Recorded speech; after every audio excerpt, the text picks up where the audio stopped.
So pursuant to Governor Baker's March 12th, 2020 order suspending certain provisions of the opening meeting law, General Law, Chapter 30A, Section 18, and the Governor's March 15th, 2020 order imposing strict limitations on the number of people that may gather in one place, this meeting of the North Reading School Committee is virtual. No in-person attendance or members of the public will be permitted, but every effort will be made to ensure that the public can adequately access the proceedings as provided for in the order. This is just a reminder that persons who would like to listen to this meeting while in progress may do so virtually. If I could take a roll call of the school committee members who are present. Mr. Buckley. Present. Ms. Imbriano. Present. Ms. Boutwell. Present. Mr. Papavasilio. Present. Mr. McGowan. Present. Thank you. So the first item on the order, and the reason why I am speaking, is that we need to do a reorganization following the committee elections.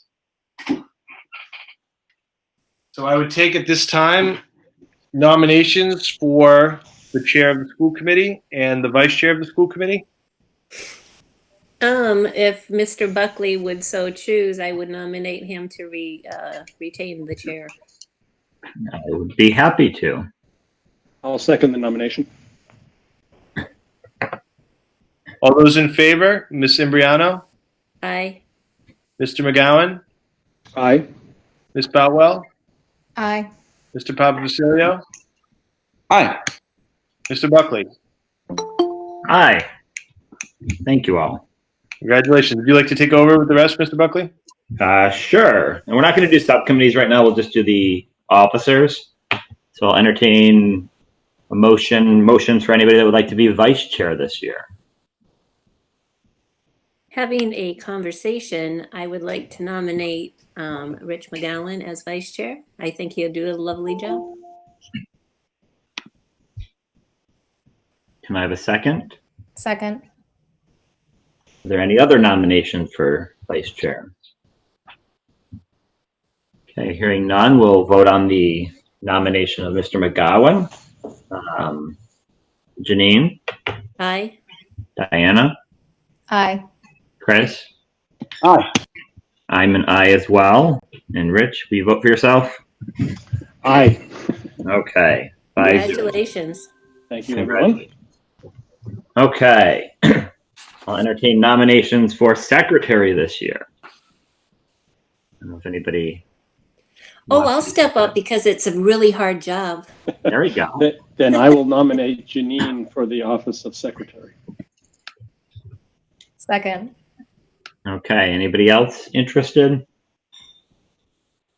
Okay. On the nomination of Mrs. Imbriano. Rich? Aye. Diana? Aye. Chris? Aye. I'm an aye as well. And Janine? Okay, twist my arm. I'm an aye. Okay. And then legislative representative. We're looking at either Diana or Chris, one of you. I'm happy to stay as it if you'd like me to stay. I'm more than happy. I would like to nominate Diana Botwell as legislative representative. I second. Okay, any other nominations? So on the motion to nominate Diana, we'll go through Janine, Aye. Chris, Aye. Rich, Aye. I'm an aye as well, and Diana. Aye. Excellent, 5-0. We have our officers. Thank you, everybody. And later on, since we have a lot of people on, we're going to just put later on, we'll talk about subcommittee assignments and also talk about who's going to be negotiating the North Reading teachers contract this year as well. But we have a lot of people with us tonight, so I want to move on to the agenda. So first item is always public input. If there's any comments or if there's any questions or comments or thoughts on something that is not on the agenda, we will make sure if the public wants to speak on the agenda items, I'll make sure that people have the opportunity to do that. But if there's any public comment on something that's not on our agenda, I will pause for a moment here. Okay, hearing none, we're going to begin with our student report, and then we'll go on to some of the other matters. So we are very fortunate to have Shivani Shrikant with us tonight. Shivi, would you like to give your student report? Yeah, of course. Hi, everybody. Hope we're all staying safe. I'm the student representative for today's meeting. And although there isn't like a lot of school-related things to be talking about right now, as we're not in school, I thought I would talk a little bit about some of the things within the town that I've been involved in and how the student population has been involved as a whole. So I'll start by talking a little bit about the reopening committee, where I'm a student helping to represent the opinions of my peers in North Reading and their ideas regarding school opening in the face of COVID-19. So far, I'm one of the many stakeholders in this committee, and together we're discussing the school policies surrounding the pandemic, and we contribute some rough ideas about potential school reopening formats. Recently, the group reviewed, added to, and vetted a town survey, which was sent out to parents.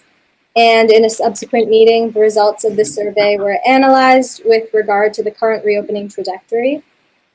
As a student, I found this experience really interesting, and I love hearing the opinions and concerns of multiple town members.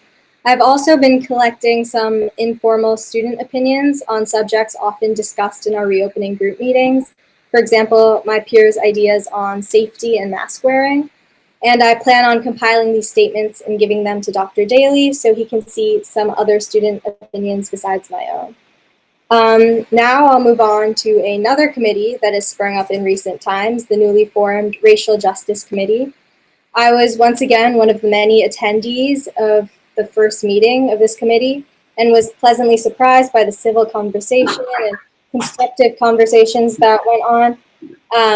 As a group, we talked about how North Reading, among many other towns, could become even more inclusive and increase education on racial matters. The whole experience itself was very stimulating, and I was particularly excited to share my own views on the matter as well. Now I'll talk a little bit about student activity this summer and my own activities that I've been partaking in. Recently, a group of North Reading youth, including myself, came together to create the group North Reading Youth for Anti-Racism, or NRY4A. We worked together as a group to plan a march that took place this past Saturday at Ipswich River Park, and I personally had a really good time recruiting members for this group and organizing the march. Currently, I'm acting as the group's donations organizer, manning our donation stream, and I also had the privilege of reading a speech I wrote at the march as well. The group, run by recent NRHS grads, is thinking of planning other events in the future, which we will showcase on our social media pages. Personally, I've been keeping busy with a summer internship and some socially distanced softball, and that's about it. Thank you very much, Lizzie. Any committee members have any comments or questions? I've listened in on the meetings that she talked about, and she is a very brilliant girl, and her insight is very helpful. Thank you. Yeah, I would agree with that, and I would also say that in our meeting at 4 o'clock, we were talking about the role, like the goals for next year, and I think one of the things that I really wanted was to hear more students, and so I'm hoping that we are going to talk to the student reps about, maybe modifying the role a little bit and encouraging, students to participate in more of the topics that we as a school committee vote on, because frankly, I think it's very important to hear from the students. And I think you've done a great job in the working groups to, give your opinions, but also, like you said, pull other people as well. And so with that in mind, I will also encourage you, if you'd like to stay on for the first couple of topics that we're talking about, if you have time. You don't feel obligated, but if you'd like to, you've been part of those groups, and so would love to have your input, even more. Yeah, I can definitely stay a little bit longer. Any other comments from the committee? Shivi, you said you gave a speech on Saturday? Yeah. Would you be willing to share it through Dr. Daly? So that people might take a look? Yeah, of course. I'll definitely send it to him soon. I'd love to read it. Yeah. Is it the work the article that you wrote? Because I read that you're there too. I adapted that article and read it at the march. Yeah. Very good. Thank you. Okay. Well, thank you very much, Shivi. Thank you. Okay. Thank you so much. So we're going to move on, and the first two topics both relate to reopening. And so I see, Dr. Daly, you put digital learning update on. Do you think it makes most sense to start with the digital learning update or the COVID update and reopening plan? I think the digital learning update as it relates to reopening, I think Dr. Downs is ready to present something, so I thought I would bring him on. He's here. Okay, I see Dr. Downs. Turn it over to you, Dr. Downs. How is everybody? It's great to see everybody, even if it's virtually. Can you hear me okay? We can. All right, thank you very much. I'm going to go ahead and put my presentation also in the chat as a link if you want to follow along.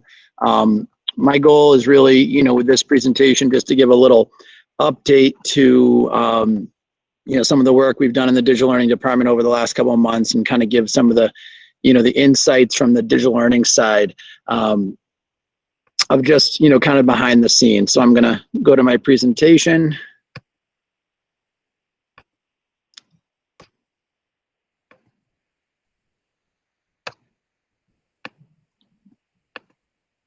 Okay.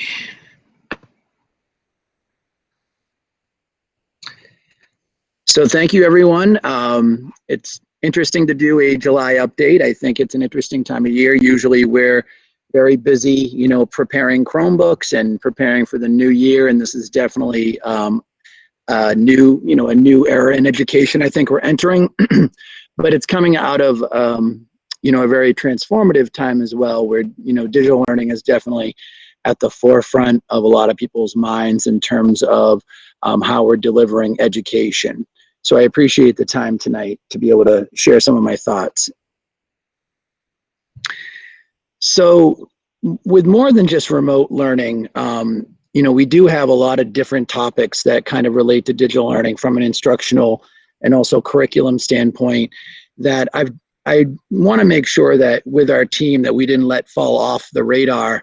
And we've been very effective at kind of keeping all the moving parts of digital learning together, even as we've been trying to support remote learning the best we can, and also support our teachers the best we can with their needs, and also with other staff with their needs, as we kind of, go through this interesting time in education where remote learning and online learning resources are of the utmost priority. Some of the larger strategic digital learning initiatives that I think we want to still keep out in the light is that there's computer science and robotics curriculum and course development.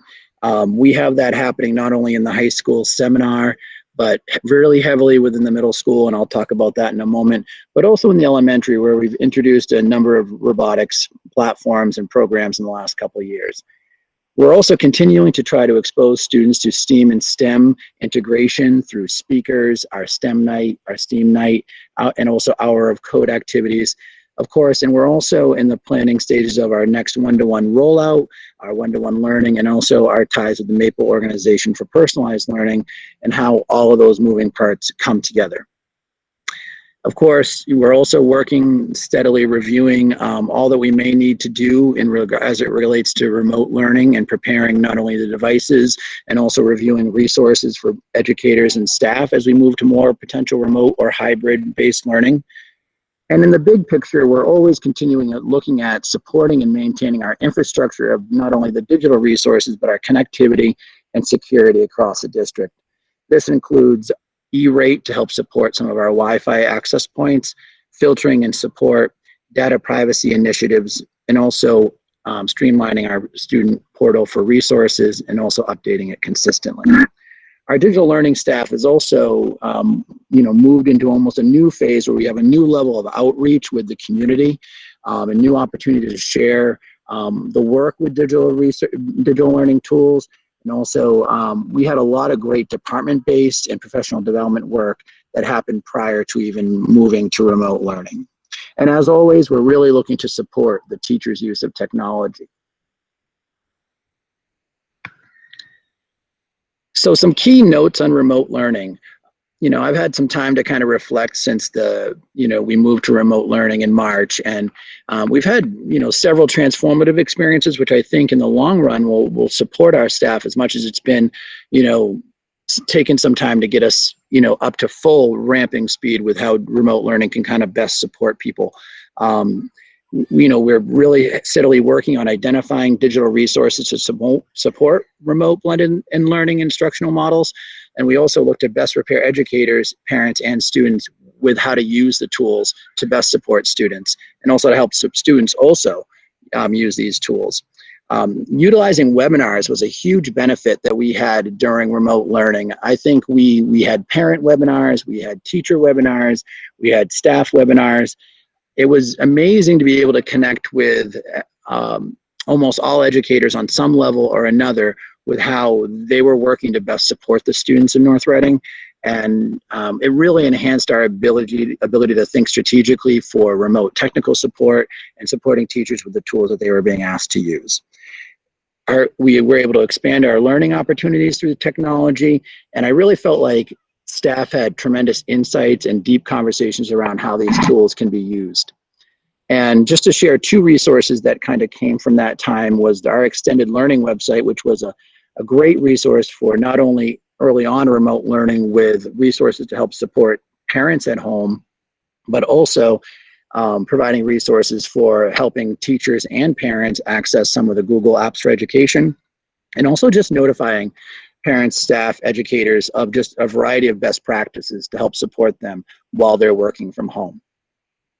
Another page is the digital learning video page, and if you get an opportunity to visit that page, that is a page of video tutorials created by the digital learning staff to help support very specific niche areas for both educators and parents in regards to remote learning. And I think it's a great archive of kind of showing and sharing where we are with what we're trying to work with educators on. And we moved to creating these videos after we knew we really had to not only do webinars, but also support them with strategic how-tos.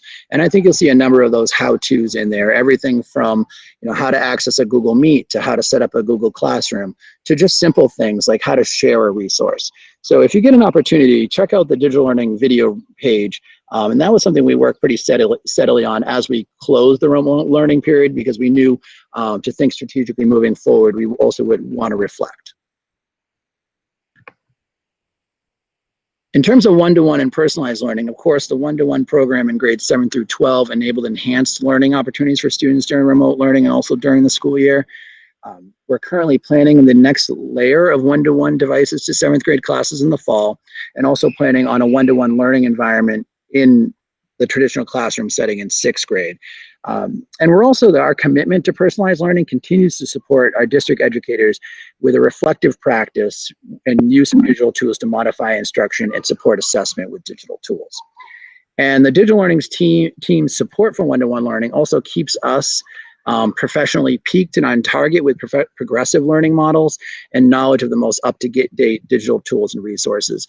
As much as remote learning has been difficult, it's also provided us an opportunity to stay right on task with what's the next best thing we can provide our educators in the district. And it's been great to be able to reflect not only with the educators, but also with my team as well, and also raise the bar in how we service everybody. Of course, computer science, robotics curriculum development. So right in the month of May, and as we moved into June, NRPS was a recipient of the Script Digital Learning CS Planning Grant, which was a middle school focused grant. But the great part about this grant was it enabled us to work K-12. So I was able to pull together high school computer science educators. I was able to pull together elementary computer science educator, and of course, middle school computer science educators to work strategically to do some strategic planning and visioning around some of the key areas that we want to look to integrate in the next couple of years, actually. And some of the benefits of this grant, not only did it provide funds for teachers to go off and do professional development this summer to support their work back in the classroom in the fall, but we were also able to utilize some of the resources to purchase some laptops for our robotics program. So not only did the program help us prepare our vision for what we want in CS programming K through 12, but we also had an opportunity to actually provide some hardware support and also think strategically during a time when many people were working remotely. So it kind of grounded us as a team and gave us, kind of that looking forward and continuing to vision, like, what will it be like when we return to the classroom? What are some exciting things that we really want to kind of put into place? And I thought it was a huge opportunity, and it was almost at the right time as we were slowing down in remote learning. People were kind of itching to kind of get back to normalcy on some level. This really, at least on the level of strategic planning with my team, provided a little bit of that base. And right now, currently, we just started the curriculum development work for this next 7th grade computer science course and the revamp of the middle school robotics course. And we're doing a great collaborative job of working together to bring those courses to fruition for the fall. So in the big picture background of digital learning, supporting and maintaining the infrastructure of not only the resources, how we connect, and also the security of our infrastructure is very important. Not only did we acquire E-rate funding to help support access to our internet and help reduce cost, but we also look to provide as many opportunities as we can to educate all educators, students, and also our community on the key topics of digital citizenship. And we also identify and mitigate data security and student data privacy concerns. And we also continue to utilize single sign-on portals to support the streamlining of our resources and student login processes, which can come in very handy when students, start to work off campus, in campus, and also just single sign-on options for resources, cleans up and streamlines a lot of access for students and makes it simple. An important part of all of this is maintaining a safe, filtered network for our staff and students on and off campus. And we utilize some amazing tools, OpenDNS, to help us be able to do that so that we have the freedom and flexibility to learn from anywhere is a huge component of that. And we also continue to monitor and review our systems for the best practices and usability, which is key with technology in general. We really can never really take our eye off the ball with technology. And I appreciate all that we kind of do that. It's very important. Things are constantly changing. So I just wanted to let you know that I'm mindful of that constant change. And one thing that we did have a huge opportunity with expanding our skill set with was also providing remote and on-site technical support for hardware and software. So our team found new ways to connect with parents and students during the time of remote learning and build some best practices so that if we need to utilize that type of support again, it's available to us and we have some best practices in place. So thank you for your time with this presentation, and I look forward to your questions and opportunities going into the new year, even with the challenges ahead. Thank you very much, Dr. Brown. And just so everybody understands how we're going to try to do this, so for each topic, I would love if the public does have questions in the chat box, if you'll just type your name, or if you have a specific question you would just rather me read, you can put it in there. I'm going to ask the committee members if they have any thoughts first, and our student representative who's with us still, if they have any questions, and then we'll go to the public comments and questions. So I'll sort of go around first. I'll start with Mr. McGowan. Any thoughts or questions for Dr. Downs? Dr. Downs, thank you for that. It was obviously a very challenging year. Our last 4 months of the year, it sounds like it was just a tremendous amount of work, so I appreciate that.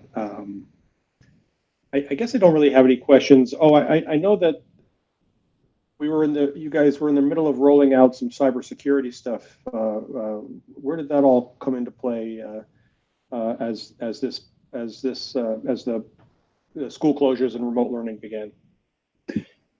So the cybersecurity actually was able to start at the beginning of the year. So we actually had a nice phase where teachers were notifying us of some of the emails and some of the responses from the phony cybersecurity messages they were getting. Yep. And as that continued, I think it actually was effective at keeping people on alert for messages they might receive in their inbox. And I know from my role and also the support role, we were able to actively respond to people as they had concerns regarding these emails and kind of inform them. And I really feel like as a district, many people learned how to become more on alert for types of issues that might come through an email and how to protect themselves. And it became an opportunity to also educate them and tell them, some of the what to look for. So I do feel like that grant and that ability to put that into place, we had enough months where it actually began to put into place and educate people so that even when we went remote, they continued to kind of notify us, and it stayed on the front burner. That's great. Thanks. Mrs. Imbriano, any comments or questions?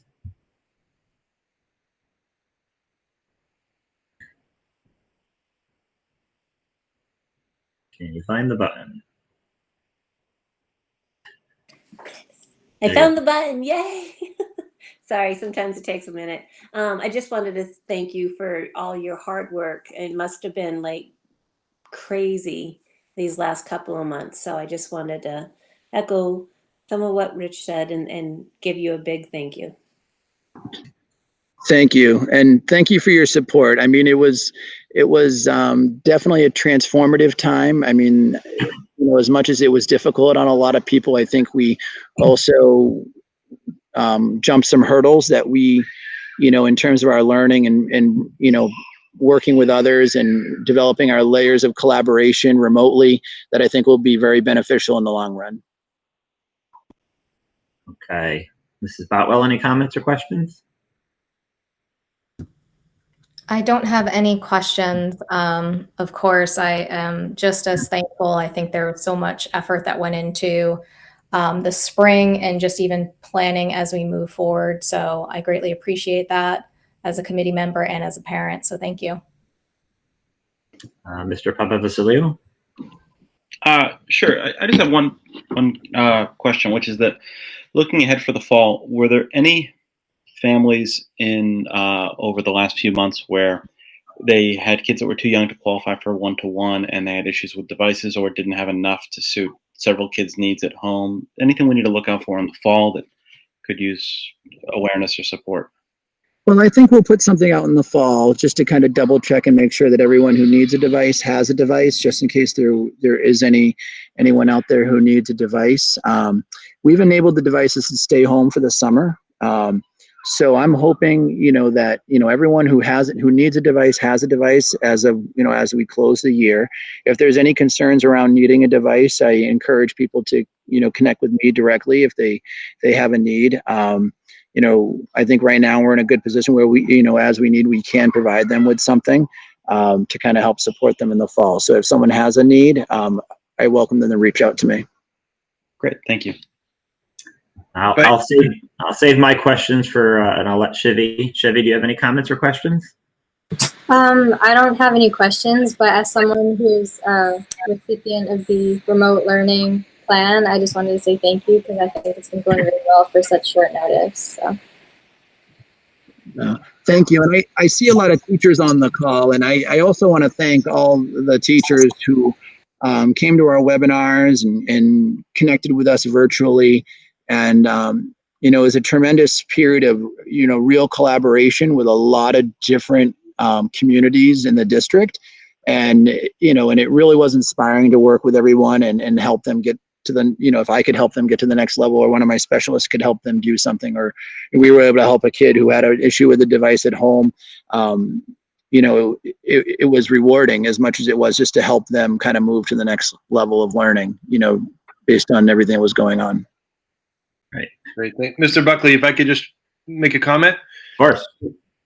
First of all, Dr. Downs, I want to thank you for all that you've done. You've done a really fantastic job. We've received so many good comments from parents and from teachers about you and the the digital learning team in general, just how much you've really stepped in to help everyone out. And it's really been something you guys have done for years, but I think it really came to the foreground during this remote learning period. And I think your importance as a leader and your team's importance as teachers has never been more significant. So thank you so much for all that you've done.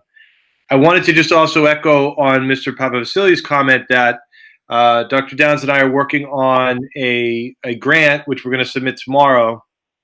There's $25 million available, which sounds like a lot. It's not that much when you think about some of the larger districts that might be putting in, but we're going to put in for everything that we can. From the survey that I put out, we got a great response. There were over 640 folks that said that children did not have individual devices at home or at school.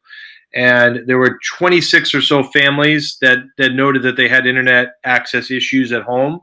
And I just want to note that in addition to those who are not able to, it sounds a little counterintuitive to have an electronic survey asking people if you have internet access, but we are using other means as well as that. But our schools are very attuned to those folks that need those at home. But many folks are able to still take the survey on their phones, as well as they may not have internet in their homes in order to do remote learning. So we are putting in for that grant to support those folks. And if we're not able to do it through the grant, we're going to try to find some other avenues to explore that as well. So I just wanted to follow up on that comment as well. Thank you.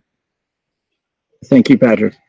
Thank you. And Dr. Downs, I have 3 questions for you. So the first one is just, did you see significant differences depending on the grade level, or specifically was digital learning easier or better, or I guess more intuitive for high school, maybe middle school versus elementary? Or did you feel like there was not really any difference and elementary picked it up pretty well also?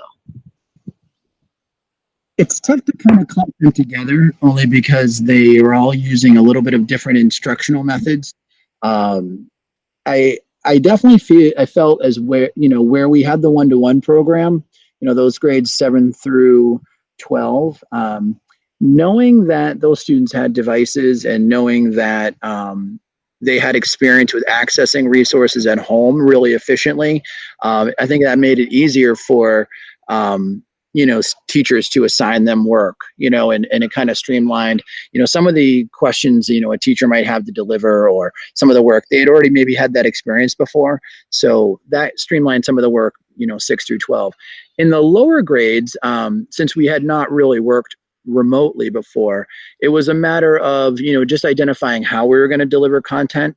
And the parents were absolutely amazing with supporting the teachers in the classroom. And, so with the K through 3, it was just kind of deciding, what specific tools were we going to use, keep it simple for the parents, keep it as simple as we can for the students, and go up from there.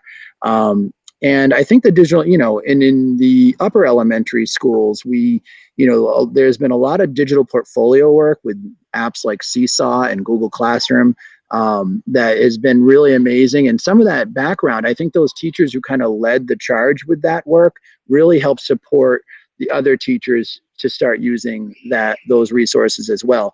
So I think the planning models in all 3 buildings that they used to kind of plan the instructional processes, whether it was the team meetings in the elementary, the department-based teams in middle school and high school, all really helped kind of solidify, what types of apps and resources they were going to use.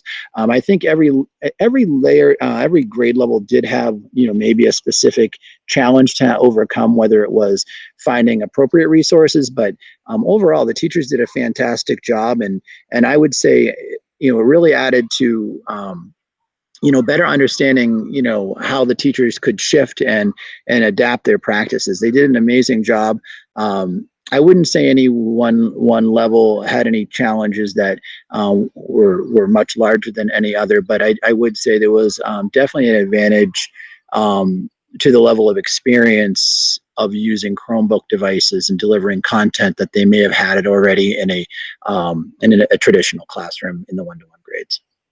Okay, and another quick comment / question. I think for all the school improvement plans, whenever we were at the schools, the teachers talked a lot about UDL, Universal Design for Learning. And so do you think that this goes sort of hand in hand with that, where it seemed to me like we were hearing for the last 2 years at school improvement plans that they're trying to do this where it's a different way. It's not a typical book report. It's more interactive.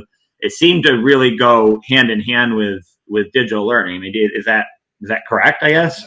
Yeah, that's definitely correct. I think with all the modern initiatives, whether it be UDL, personalized learning, technology is really at the heart of selecting assessments and ways of delivering assessments digitally, and also delivering content.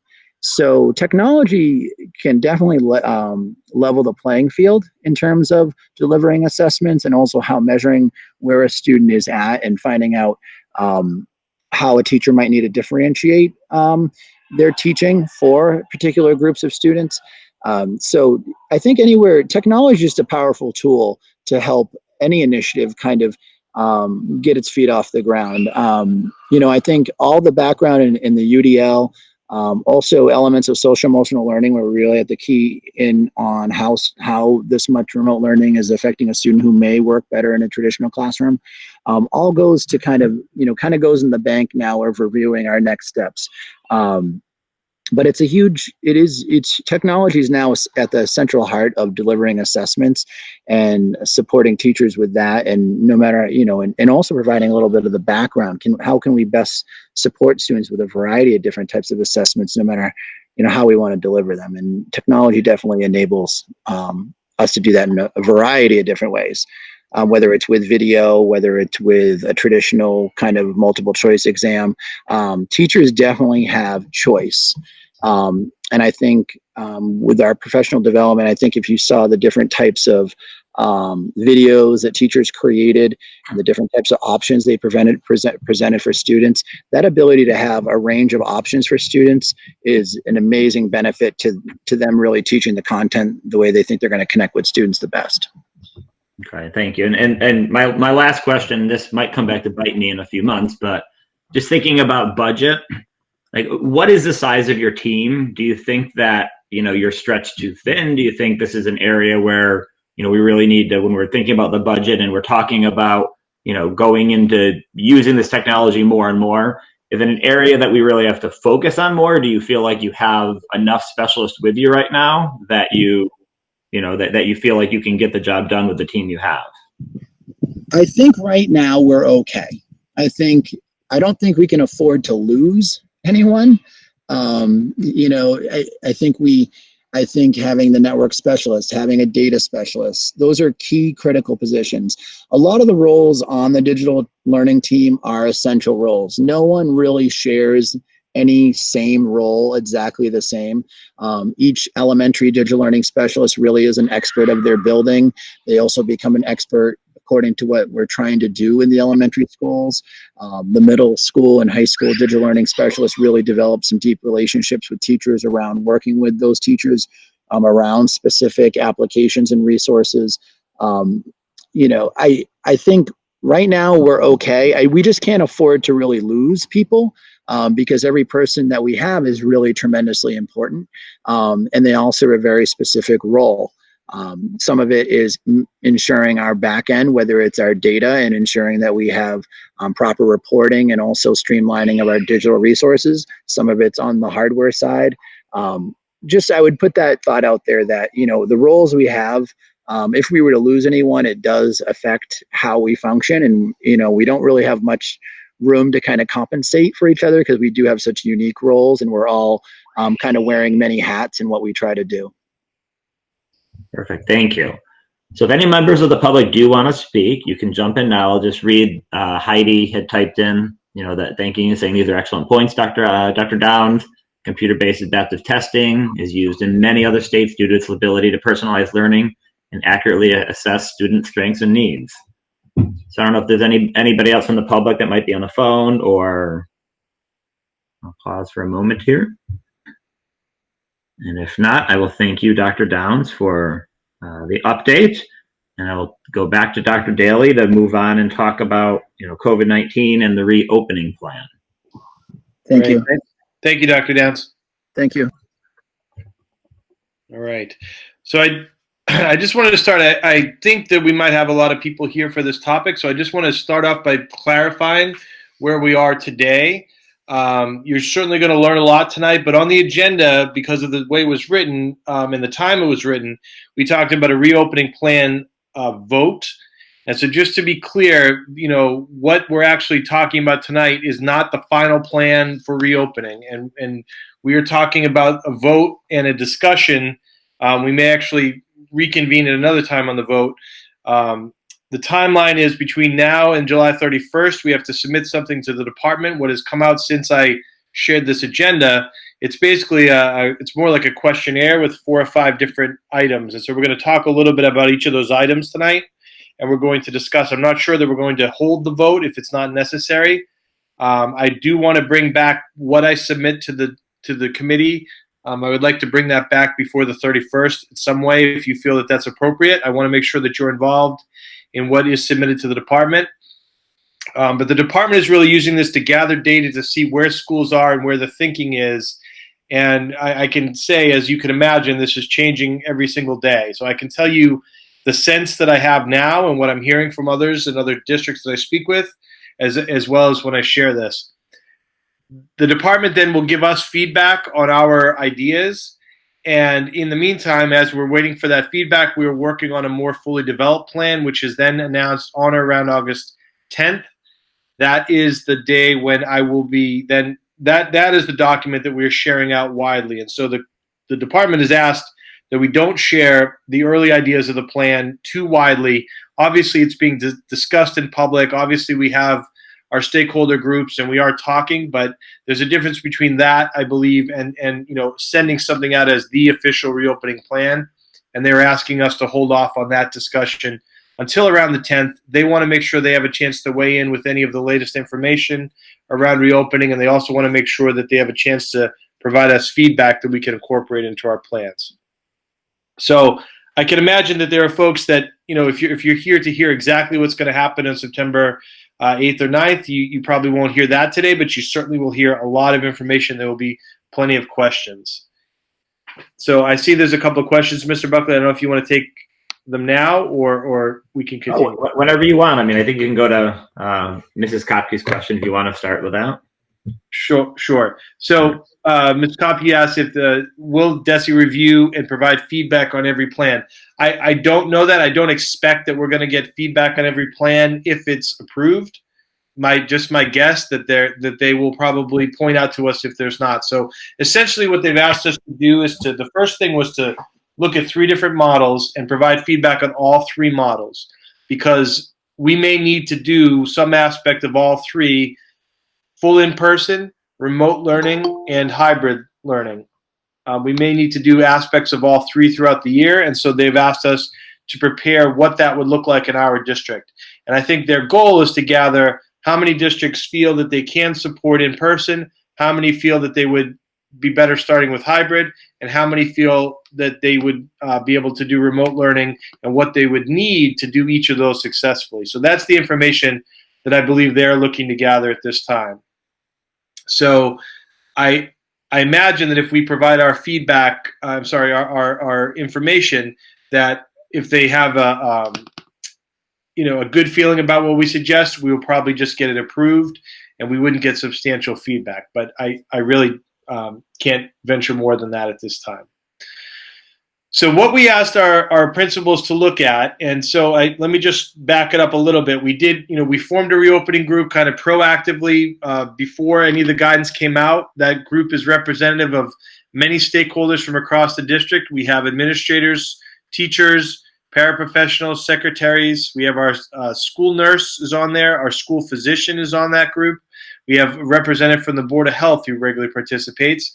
We have our town administrator and other town officials. Chiefs have been involved, people from the fire and police department, our school committee members, our students, such as Shivi and others that are a part of it. It's been wonderful to have that student perspective, and many, many parents who are representative of many different viewpoints, but they also are wearing the hats of our CPAC. They're also our leaders of their school councils and school PTOs and parent organization associations. So we have a great representation of multiple groups. It's not dominated by any one group. There's a good balance. And we've been discussing and unpacking some of those ideas that are presented in the guidance that's come out. So the first thing we were asked to do was to look at in person. And if we are coming back in person, the big game changer that came out right before the commissioner released the guidance was the shift to the 3 feet. Up till now, we've been operating under 6 feet with facial coverings and in a closed space. And now they've said with the latest data that they have for the way students transmit the disease, that 3 foot is acceptable. There are certainly questions out there. The CDC has not yet said anything about the 3 foot. And if you pick up today's Globe, there's certainly strong language on both sides supporting the 3 foot and also questioning it. So I think that's the biggest wild card at the moment, because we were asked to do a stress test about what we could do in our classrooms. Principals at the North Reading schools certainly feel that at 3 foot, all of our schools could come back with all of our students. We know that 3 foot is tight, and so we're saying 4 is better than 3, 5 is better than 4, 6 is better than 5. And so I can say that right now, some of the high school classes would be able to function at 6 foot, but not all. And at the other 3 schools, they would not be able to do 6 foot. They would be able to do something closer to between 3 and 4 at all schools. Now, again, if some students are doing remote, if some students are not in, even on a particular day, I think everyone would readjust and move the desks to as far as safe as possible. But when you take, the assignment was take your largest class and your largest room, and how many students and how many desks can you fit in that space, and what does that look like? So certainly we feel we can return in person with that guidance in place, but there's still just many questions. One of the big questions is obviously around lunch. We have to rethink the way we do lunch, because once the students take their masks off to do lunch, we are told that they now need to be 6 feet apart. So we can't then do lunch in the same classroom where we're able to teach with the masks on. So we would need to rethink how we'd spread out and do lunch. So we're coming up with different ideas and ideas for moving forward around that. So the principals now are going back and saying, how many classrooms would I need? Basically, at some of the schools, you're almost doubling the spaces you need. And can we do that by creating new spaces, by reusing other rooms that may be used in a different way? At the elementary and the middle school level, we're talking about students staying in a homeroom, not going to lockers, reporting directly to their room, and then other teachers rotating into those classrooms. So that provides obviously less contact made, less surfaces to be cleaned. Student, being the only person at their own desk throughout the day as opposed to sharing it with 6 other students. It does create some challenges for the teachers, and they are aware of that. And I think they've been very supportive of that idea for the reasons that we've outlined. But I do think that there are many questions still to consider. It may open up some offerings, though. You may now have access to a music or an art room, or even subdividing the gymnasium and the library. If students aren't going to those spaces now are available for extra classrooms. But there are then questions about who can be there and who's in the room with the students if the class is divided. So many questions that we're examining, but we're trying to figure that out. So that's what would go into our plan for in person. We'd be able to say we could do it at 3 foot, and we'd have some challenges when we go to 6 foot. So for if that were to change, or if for any reason we couldn't do the 3 foot and we had to go to some sort of hybrid, we would be talking about different models. From our survey data that was sent out, the reopening group worked on a survey that was sent to staff and to students. We asked our community. We had a large number of responses. About 1,700 families responded, which is just about everybody. There's more students than that, but remember there are multiple students in each family, so in many families. So 1,700 is a great return rate for that number. And there was pretty much a divide. We talked about doing for hybrid a 1 week on, 1 week off solution. We talked about doing it every other day, where you might have students Monday, Wednesday, or Thursday, Tuesday, Thursday, or something like that, following a green gold. And then we also talked about doing some sort of AM, PM. And we've gone down the road with many different ideas. And our hybrid plan that we most likely would be going forward with would be an AM, PM. Again, this is only if we were to go to hybrid. The idea most likely that we would follow would be we would have some students in the building in the morning, and we would then be able to go to a remote learning before lunch. This is just one idea that we're thinking about. Therefore, eliminating the need to go to the 6 feet of distancing, because we wouldn't be there for lunch, and then students would be home for lunch and would do some classes remotely in the afternoon. So that's one thought and one approach that we're taking with hybrid that we're thinking through.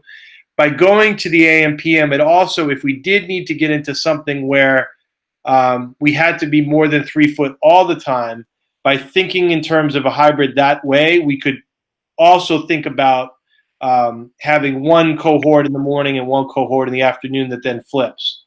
That's not our preferred option, but by already setting the mindset of an AM, PM, we are now set up to have that kind of a day that's outlined. So that is not ideal, but that does allow that with the AM PM. So that is our thought right now. And again, the feedback from the community was pretty much split a third, a third, a third. I think folks are thinking of their own personal situation, their work situation, their childcare situation, and there's certainly pros and cons to each of the models.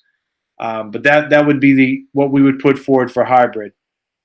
The third question would be remote learning. So our data for the survey for remote learning certainly came in that I think we all realized that remote learning is not ideal. I think there was very few students who felt that it was, a better scenario than in person. But at the same time, we had a good number of students and staff that perceived what we did as being reasonably successful given the circumstances. We know that there's a lot of room for improvement. Our teachers, I am very confident, with much more time to plan, will be able to pivot to remote learning if needed. So again, I don't see us necessarily needing remote learning. I'm hoping that we're coming back in person. But if we do need to pivot for whatever reason to remote learning, we very much would be able to do that. And what we're talking about as a staff is trying to universally design our lessons. Again, talking with that concept of UDL, if we design our lessons from the get-go, keeping in mind that this lesson could be delivered if a student is in front of us in the classroom, if a student is remote, if the teacher and everyone is remote, the more we try to approach our lessons that way all year as we design them, the easier it will be to pivot if we have to pivot into a remote situation. If there's an outbreak, we have to clear the schools. We're now much more prepared than we were obviously before. And I think that makes a great goal for our educators for the year. Some are ready to do this tomorrow. Some need some more support from Dr. Downs and his team and from other teachers who are well versed in this. And I think as a community, we can really form those goals and pivot nicely into remote learning. So I think we certainly heard loud and clear from families that for some, remote learning really didn't work well. We're well aware of that. We're going to take all of those suggestions and try to make room for improvement. I will say from the outset that to the extent possible that the buildings are available for students who are considered most vulnerable in a remote learning situation are students with requiring special education services, students who are on an IEP, and also our students who are English learner students.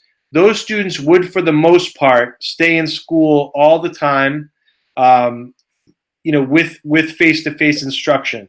So they would be getting the maximum amount of face-to-face instruction. Even if we did a hybrid, most likely, let's say, for example, we did some kind of AM/PM switch, those students would most likely have the option to be in school for the entire day. And with our numbers, when I look at them, a lot of those students, there's small enough numbers in some of the classes, especially in our substantially separate program or an English language program, that we should be able to support them at a safe distancing for the full day. And so that's in line with what I'm hearing from the commissioner, and the guidance is really making sure we're providing those students with more in-person support, because I think out of everyone, a lot of those students that I'm speaking of in those categories certainly didn't respond as well to remote learning as others. Not saying all, but some of them certainly had some challenges. And so we want to be very aware to provide for those students as well. So those are the three plans, and those are the three ideas around what we're looking to do with those plans. There would be things like grades. So we were very clear last time that this was not graded, and there were some differences. If we were to go to remote learning, we would do those things differently. And that directive would also come from the state level, just as the directive to not have grading and to not move too far ahead with content came from the state. They are now already saying if we do pivot to remote learning this year, that we certainly want to have some of those things in place. And I think all of our teachers felt that the students participated. Even though everyone has expressed that it was challenging, our participation rates and our engagement of students was excellent. I was in classes the very last weeks of school full of students who were having wonderful discussions and great lessons where, I felt I'm going in, I'm learning things, the kids are learning. It's great. I think everyone was certainly burnt out by June, but I think we have to applaud our parents and our teachers and our administrators for having a great plan and getting kids engaged for the year. So I think it's fair to say, because people have asked, our plan, our teachers union, that I've met with them through our reopening group and also through some separate groups, our administrative team, we are all on board with trying to get as many kids back safely as possible in person. I think we agree that's the best way to do this, but there's certain information that we still need to follow up on and to figure out. So that is the overview of the 3 different plans and what's due to the department on July 31st, but I'm certainly available for any questions that may be out there at this time. Thank you very much, Dr. Daly. So we'll do the same thing we did before. If anybody has any questions they would like to type in, they can feel free. If you want to speak, just type your name in, or at the end, I'll pause if somebody's on the phone. But I'll just ask the committee first if there's any questions. I think we've heard some of this before at other meetings, but Mr. McGowan, I'll start. Do you have any additional comments or thoughts, questions? Yeah, no questions. Thanks for that outline, Dr. Daly. I would just point out that one thing I've learned, in my 2+ years or 2 years on the committee, did not realize, or it didn't really come across as much as we have in the last couple months, how much of this work is coordinated through the State Department of Elementary and Secondary Education, or DESE as we refer to it. And I think that's something for everyone to keep in mind, that the district is beholden to follow the guidelines from the state. So while at the same time sort of trying to keep obviously everyone's primary thought is with the best interest of students, but also parents' opinions as well. But I think that was the thing that I'm learning the most is just how influential the state is in this process. So I hope everyone keeps that in mind. Thank you. Mrs. Imbriano?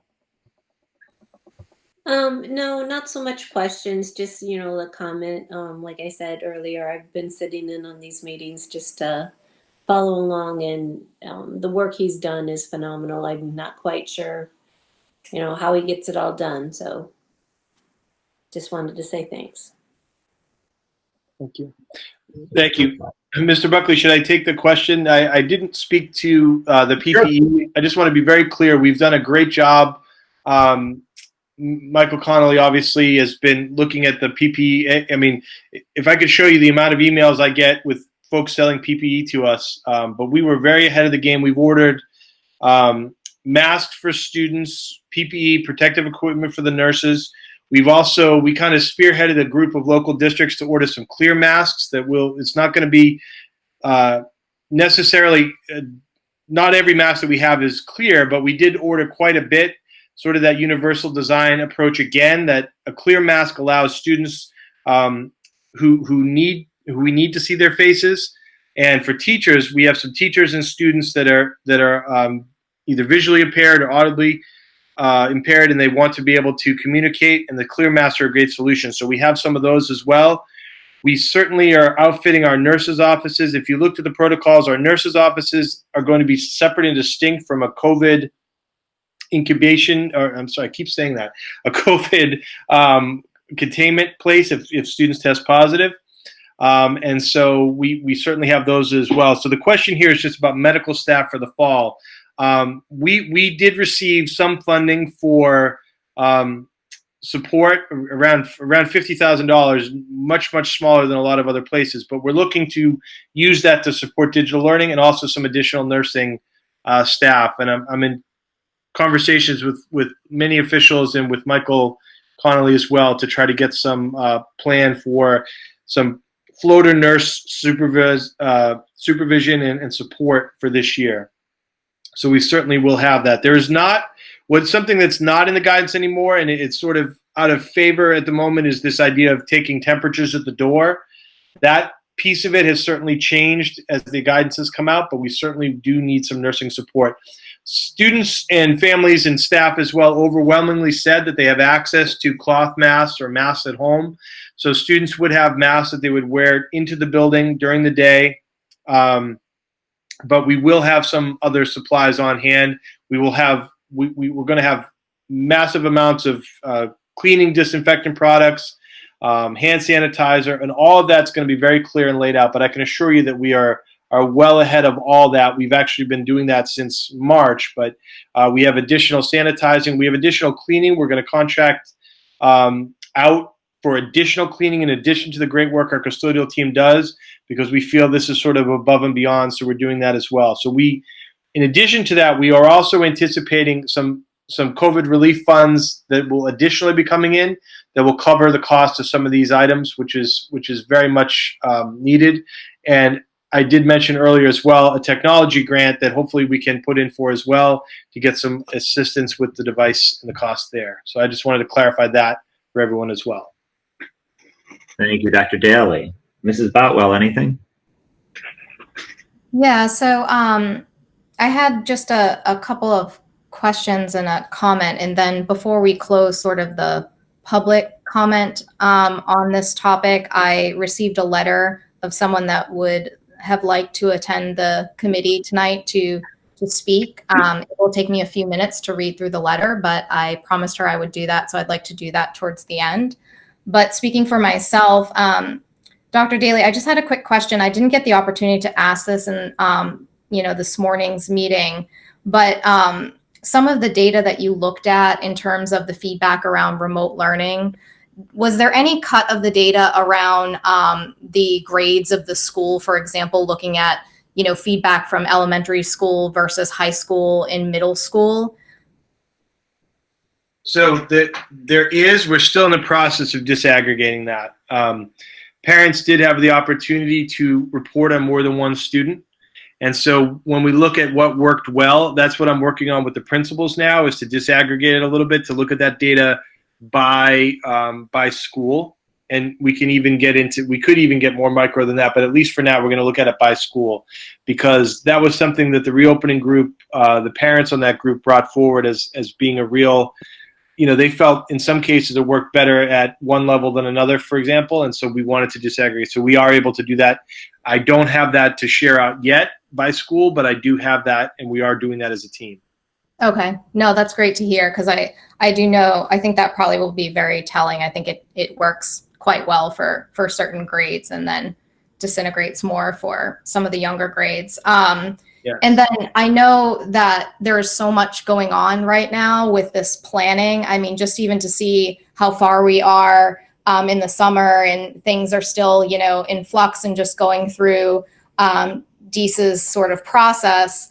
I'm just sort of wondering, is there truly enough time? I mean, there's a lot of dialogue around remote learning is going to be optimized for the coming school year. We have more time to do that. Can you talk a little bit about that? Is that starting now?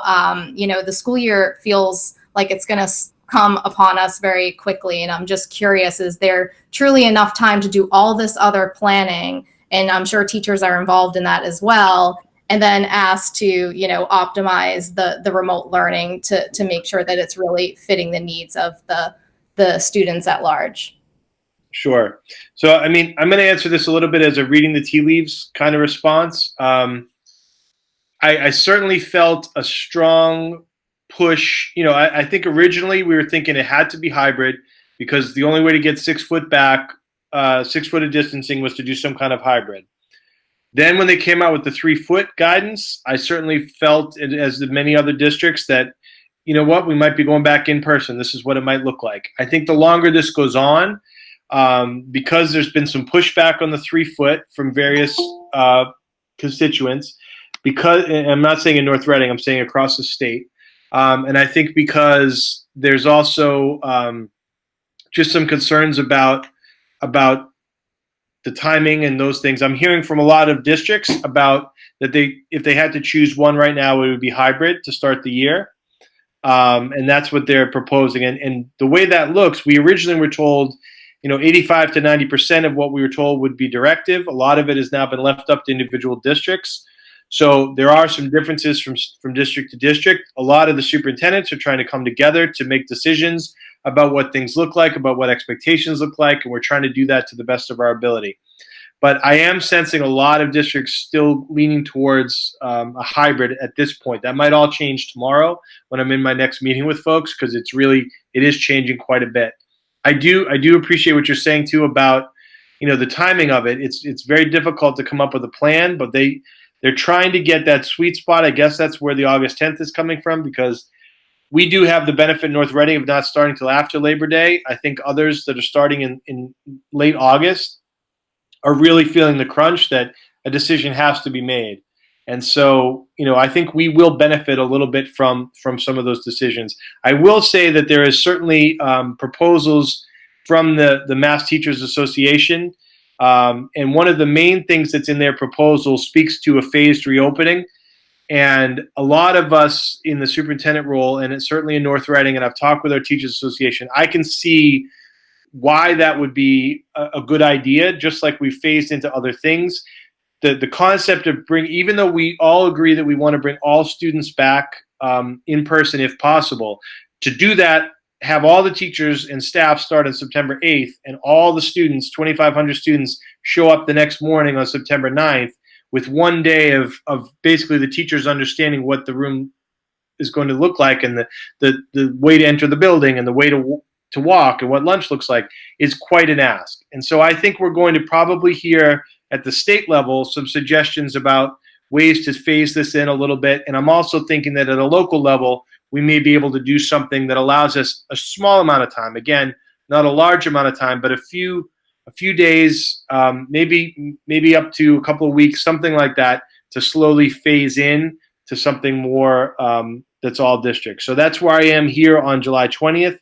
That could change, but that's where I'm thinking right now. And I shared that with our reopening group, this concept of a phase in, and I think we heard, there's certainly people on that call who are very strong advocates for, nothing but in person is acceptable. And even some of those voices said today that they could see the value of introducing things in a careful, phased way. So that, at the moment, that's my thinking right now, that we might come out. That's sort of again, much more to come before August 10th, but that's where our thinking is at the moment. No, I appreciate that. And I bring it up because I think a lot of us in our gut have this feeling that there is a high probability that we will be pulling the plug and going remote. So it's almost wanting to ensure that planning is taking place as well. If, we hit flu season and all of a sudden we're home again, and hoping that the program for those that it didn't work so well for would be optimized in some way. Exactly. And my gut is that if that's going to happen, it's going to happen in the flu season, so I want to get as many face-to-face hours, days as we can in September and October before that happens, to establish those relationships. Because one thing that was clearly said to us was, trying to do that with a brand new class of students, new relationships, is difficult to start remote. I think why the places where it was successful, it was because we already had those relationships with the students and the teachers with the students. So the more that we can build that foundation in the fall, the better. So I do hope we can do that if we have to shift to remote, before we do that. Okay, great. And the only last thing was just a comment for consideration. I know that we're thinking about the vulnerable population of students that may be on an IEP or an inclusive classroom. I think there's a whole group of students where remote learning really doesn't work for them very well. They may be on an IEP, but that, the integration with, a regular classroom is really, really important to their development. And so I think that we need to think more broadly about the various, it's hard, everyone's different as a student, but, how that would be perceived for a child that, has to go to school longer than the rest of the class because they are on an IEP, and feeling very separated in that way, shape, and form. So I think that, that whole cohort of folks that are on 504 IEP plans really needs to be a little bit more thought through with just, school for certain folks and full-time versus what are the options for others, because I think that can get very complex very quick, and I just thought I'd comment on that. Yeah, no, absolutely. And I can say that, Cynthia Conant is very much involved in this plan, and in a separate plan. So there's separate guidance specifically for students in special education services, and Cynthia and her whole team have been working on that. And there's going to be some real robust services for folks. But I just reiterate again, the distinction being, even if we go to hybrid or remote, that there may still be some in-service options, whereas before everything just closed. that might be a slightly different approach this year. But you're right. No matter what we do, we need to make sure that we really make sure that those students are getting everything they need. So thank you. So thank you. And Scott, towards the end, if you would allow me a few minutes to read this letter, I'd appreciate it. Thanks. Absolutely. So we have some questions coming in now. I'm going to just continue through the committee, and then we can go to the and Shivy, and then go through the questions. Mr. Papavasilio? No, I think we can pass through me and go on to Shivy and then the public questions. Okay. I have some comments, but again, Shivy, I'll turn to you first if you have any comments. Yeah, I just wanted to thank you for all the work you've been doing, Dr. Daly. But as a quick question, I know we mentioned this in passing in the reopening group, but as a student rep, I feel like it's my place to ask. Are there any plans to send out like a student-specific, more formal survey just to get some student opinions and ideas about reopening? Or do you think the most recent survey was able to capture a holistic opinion? Because I know many parents have specific concerns about comfort versus safety and a hybrid remote learning system, but it might be interesting to capture student views on those two topics, maybe through student email or something. Yeah, no, absolutely. I agree with you. And you've said that before, that the student opinion might be slightly different than their parents' interpretation. What I wanted to do, Shivy, and I'll contact you about this, but I know that you collected some data, so I want to look at that with you, and then we can determine whether that's representative or whether we should do something distinct. So I would like to do that fairly soon. So I'll be in touch with you and the other school committee reps to plan that. So Thank you so much. Coming very soon. Thank you. I don't know what you're talking about, Shivy. My kids think exactly like I do. I know exactly what they're thinking at all times. So I have a few comments quickly, and most of these are just kind of to voice over and add a little more depth to what Dr. Daly was saying. There's still a lot to be planned out here, and I hope people understand. It's not that North Reading is slow in developing these things. It's that DESE is slow in giving us the guidance that's needed. So, for example, busing is a big thing that hasn't been discussed because we haven't gotten the guidance. You know, DESE hasn't given the guidance yet on what busing looks like. We're going to have to create plans on adults in the building. That's going to look different next year because we're going to have to be very careful about, you know, who's allowed into the buildings going forward. So there's going to be changes on that. I hope people understand that while nobody's going to like next year. It's not going to be, nobody's going to like it. And everyone's doing the best they can. But in North Reading, we are in a very good position compared to other areas. I will say I work with a lot of people. I've been talking with a lot of people in the community, and you know, it's amazing. The select board, you know, has been great with helping us. Like they worked, you know, collaboratively with Dr. Daly and Michael Connolly about, you know, trying to make sure we have whatever supplies we need. I think the teachers union and the paraprofessionals and the other unions have been great about trying to work with us to, you know, to try to develop a plan. There's a lot of work to be done, and I know everyone's trying to do it. The other thing that I will just point out to people that are on this meeting is any of these plans, they require that there's a buy-in from the students and the parents here as well. Because the one thing that's going to completely derail these plans is if people do get sick and they come to school. And so in every meeting I've been in, I've been trying to emphasize how important it is. In years past, when somebody didn't feel well, they often wanted to go to school because they did not want to fall behind. I'll just tell you, you know, there's going to be a plan for students that need to stay home. So it's not going to be like years in the past where if you don't feel well, you don't come and maybe somebody brings you your homework at the end of the day. There are going to be options where people are going to be able to participate, students that, you know, because there's going to be times that somebody might have to stay home for a quarantine period for a number of days. And so there is going to be a way to do that. And so the best thing the parents can do is if somebody does not feel good, keep them home. And, you know, we want to make sure that we don't spread this. We want to make sure that everybody can get back to school. And that might mean that for a few days, some students might have to do remote learning. But yeah, I mean, that's just my major comments here.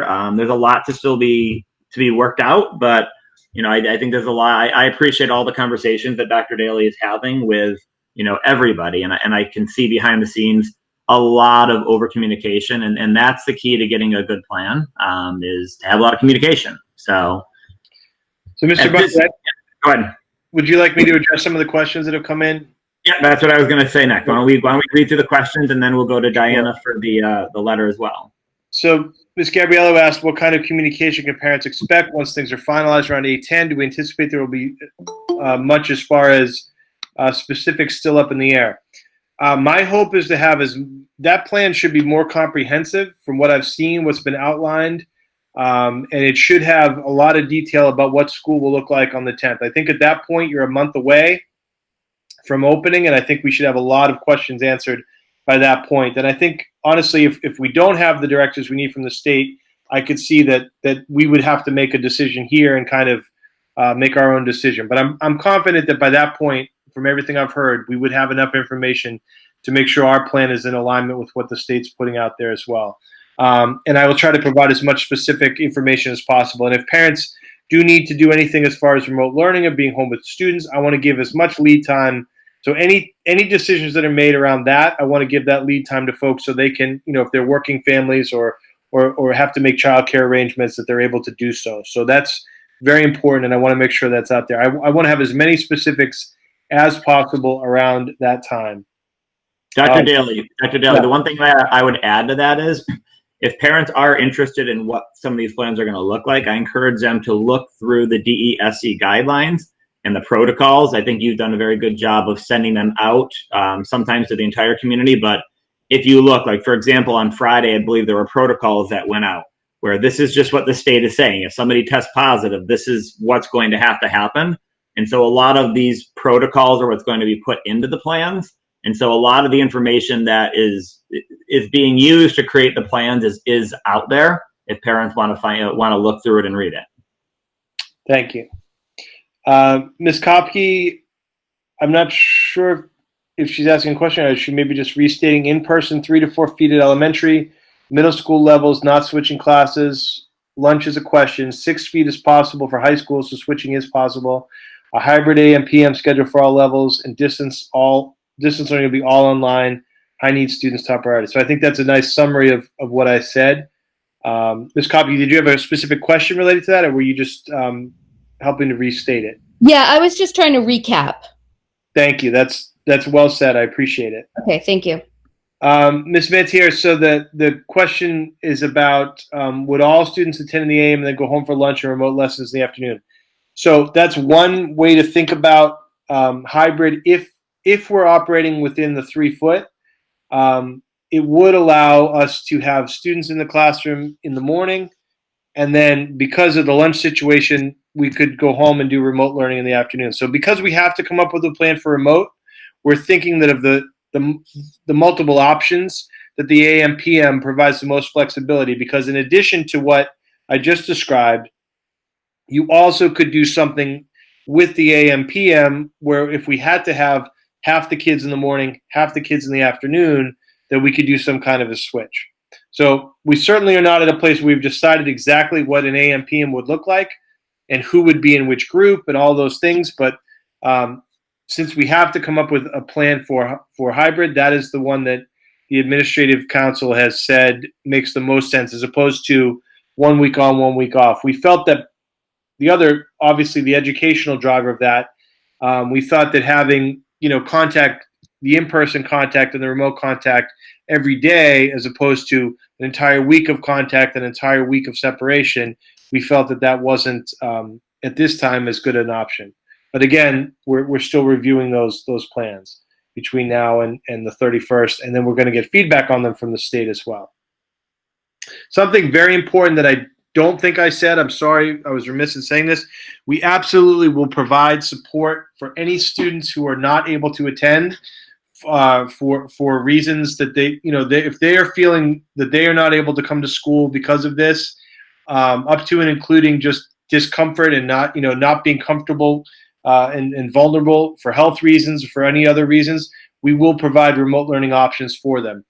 From the survey data that we received, there was not a substantial amount of students that are in that category. So I don't see that we necessarily are creating a separate school for those students. I think we're finding ways for those students to continue to learn through a few different methods where they would be able to learn remotely. But that is subject to change based upon actual numbers, but that's where we are now. But there absolutely will be remote learning opportunities for students who are home, and that can continue as long as those students need it. we will certainly also consider staff members that would meet those criteria as well to provide some support for them to work remotely if needed. The question about the temperature checks, what I was saying was in the original discussions, there was some talk about having every student tested every morning as they're walking in the building, even testing getting on and off the buses. The latest guidance and the research that's in that guidance, the tests often provide false positives, and they also, there are many students that may be carrying or having symptoms that are not having a fever. And so they've certainly walked away, back down from the idea of a required temperature check for every student in the morning.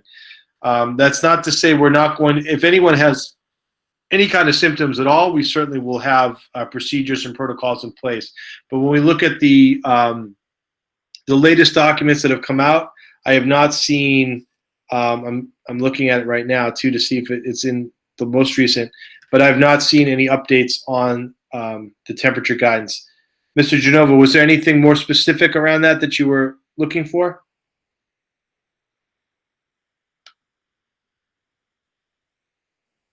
He said no. Okay, thank you. Some comments from folks. Yeah, the AM PM hours, I'm not exactly sure. We're still trying to refine that. There is a proposal that, again, we work well with multiple districts trying to think through this, and there's a great proposal that came through one of our assistant superintendent colleagues, shared with Mr. Colleen, shared it with me, and so we're looking to follow that. But at some point, the AM PM would, if we were to do that and to avoid lunch and then go home in the afternoon, so you figure, lunch around 11, I'm thinking you might come in the morning. But there's so many questions to figure out around busing as well, because we still are awaiting some busing guidelines. So we need to think about what that would look like in order to get students in and out of the buildings. When you think about the way we run our buses at the 3 different levels, to have multiple shifts of students coming in and out, I don't know that it's feasible for us to be able to transport multiple shifts a day. So there's still a million little questions under the big ideas. But again, what's due on the 31st is this overall idea of, what would your model look like and how could we support it at the state level? And I agree, there is a lot to consider. This is definitely some interesting times. So I believe those are all the questions at this time, Mr. Buckley. Okay, Mrs. Botwell, would you like to read the letter that came in?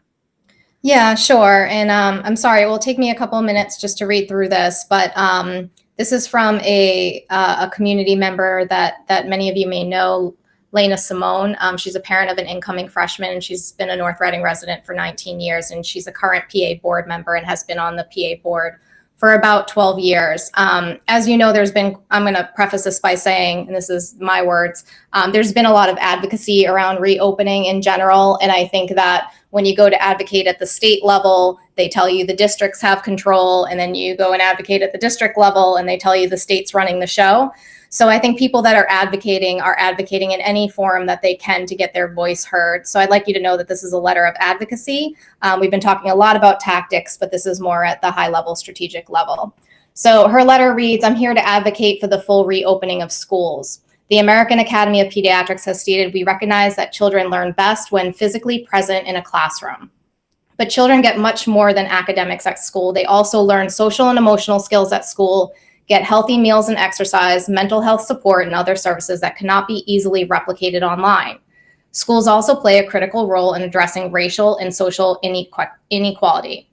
Here are the reasons why I believe it is critical for reopening of schools as opposed to virtual remote learning. COVID-19 risks in school. According to the Academy of Pediatrics, the American Academy of Pediatrics, children do not seem to be a major vector of COVID-19 transmission. I would argue that teachers and staff are actually at much lower risk than in other in-person professions, given the majority of people that will be around are, or at minimum, not super spreaders of the virus. Special education issues. Students on 504 and IEP plans, regardless of how extensive those plans are, simply cannot get the accommodations and assistance they require under federal special education laws if they are participating in remote learning or a hybrid of remote in-person learning. I also have major concerns that these students may be separated in some way. If that happens, these students will likely be subject to bullying and will be made to feel as though they are the quote unquote stupid kids who are being separated from the quote unquote smart kids. We have done an excellent work as a district in terms of inclusion. We cannot throw that away and undo the strides we have made.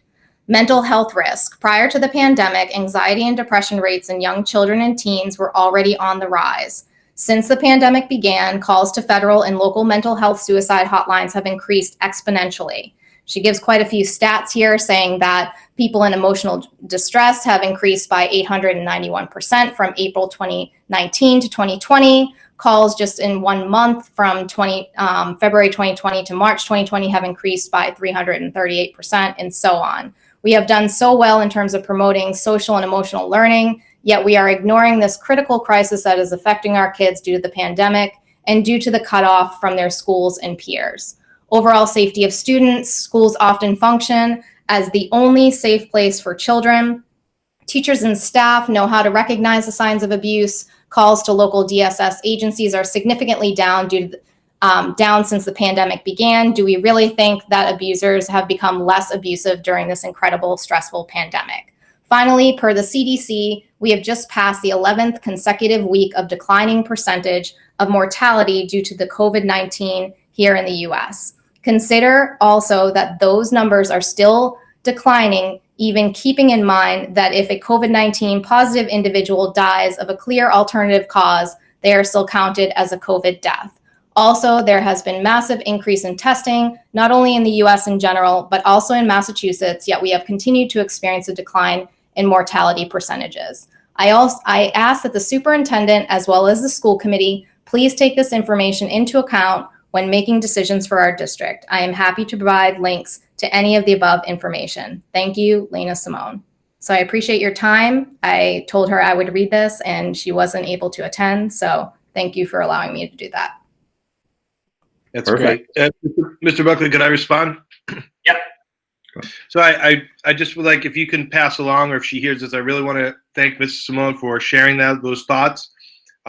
She shared some with me, and many other parents have expressed this as well. I think it's important. I know there was also some comments around masks and some of those concerns, and I would like to, just to share that some of those concerns were brought directly to the commissioner, that I brought them to him, and I would say that some of the language that's been addressed in our meetings and also is showing up in some of the guidance now is very sensitive to that, to the point that in the protocol piece, it does speak about the need for making sure there are some differences in recognition of some students that are not able to wear masks. I think that's a direct reflection, not just of North Reading, but of some others. But I do know that those questions were heard and they have been passed on. When she references the CDC, again, reading the tea leaves, if you look at the Globe today, there are 2 opposing articles. There's the science about reopening with the 3 foot. And again, if that is what we move forward with, where it stands today, then I do think we can do the full in person. If that gets changed, that's when it becomes more difficult. And I think the CDC endorsement, or, I think that's what we're waiting to hear a little bit there, because the counter argument today from the pediatricians who wrote one of the articles, the counter argument certainly speaks to the fact the CDC is still at 6 foot and has not endorsed this. And if CDC doubles down against the 3 foot, we're going to have some interesting conversations about what we're able to do. So again, as we continue to advocate, I think those are the groups to speak to as well, to see what's coming out. Right. And I mean, the only thing I'll add is, I appreciate everybody that took the time to come to the meeting today, and I appreciate having the conversation. I mean, I think we want to give accurate information, and honestly, I think most of us on this committee are pretty open to hearing differing opinions as well. I think at the end of the day, you need to hear everyone's opinion in order to have a full perspective of what's going on. And so, I think a lot of what we are doing in these plans are dictated from DESE. I know Lena, a bit as well. And I think one great thing about Lena is that she feels something, she advocates for it. And a lot of people don't do that, and so I think it's wonderful when somebody does speak their mind and advocate. And, we are ultimately, and I think she understands this, we're ultimately just taking the guidelines and the requirements that are coming down from DESE, and we have to incorporate them. But it's great to advocate, and it's great to hear opinions from people. I think there was one more question, Dr. Daly, about Yes. So there's two questions there. Yeah. The first, the AM/PM model. That's a great point, Ms. Miller. That we absolutely, if we did the switch where there were two different cohorts coming in and out, there would have to be substantial cleaning in between, and that alone is a challenge. And that's certainly my elementary principals, especially, have expressed that it's very challenging to do something like that. And again, we are not advocating for an AM/PM switch. If we were to do hybrid, it would most likely be students in the morning and then remote in the afternoon. But that cleaning, sanitation in between the switch would absolutely need to be a part of it, and it would be if we did that. The 3-foot recommendation. So the shift with that was certainly the governor, and the governor had a team of medical professionals. The representatives of the pediatric associations in Massachusetts, they have been, and they're going to continue to have a PR campaign to share the data, and a lot of the research is similar to what was shared in that letter about students and their, how the research and the studies have changed about students being spreaders of COVID-19. And so with those recommendations, and they're, at the very beginning, and this is all in the department guidance as well, it's kind of outlined there in their initial plan, which again is initial. They're going to come out with something else as well. But their initial plan described how early on in the process, children were thought to be sort of super spreaders, and that the latest research that they're citing says that is not the case, and that it's actually that they are less likely to spread, and that's where they're saying that the 3-foot is acceptable for students. And so that's where we are today. The 3-foot is something that DESE's recommended, and there's a lot of discussion about, again, I think even the doctors and everyone would say, I mean, it's simple, but 6 is better than 5. I'm sorry, 3 is, you get what I'm saying. 6 foot is better than 3 foot, and anything in between is better than what comes below it. So, but that's the latest information there. Okay. And does anybody on the phone have any questions if somebody's dialing in? Okay. Well, so hearing none. So there is no vote right now. Just to kind of recap what Dr. Daly had said, they're still working on the final plan. He outlined the basics of the 3 plans that have to be submitted. They'll be submitted on the 31st. I believe we are going to have a meeting, a quick meeting, probably a half-hour meeting, not to recap everything again, but just sort of to look at the final thing that gets submitted at a later date, probably closer to the 30th or 31st, where the school committee will officially vote to approve what is going to be submitted. Is that correct, Dr. Daly? Yes, and then additionally, once we have a draft of the actual reopening plan that would be shared on the 10th, I would want to share that with you as well. Correct. So. Yeah. So we'll keep you posted on that. But I appreciate everyone's comments and questions here, and I'm going to move on to the next one. And the next topic on the agenda is the anti-racism resolution. Dr. Daly, would you like me to discuss this, or? I think, this is a resolution that I think a lot of school committees are considering across the state. And, Mr. Buckley had approached me about sharing this. This document that we have tonight is from MASC, which is the Association for School Committees. And we thought that it was worth consideration. I don't know if you know the number, Mr. Buckley, not to put you on the spot, of the number of districts that have adopted this, but it's quite a large number of districts that have adopted this or something similar, I believe.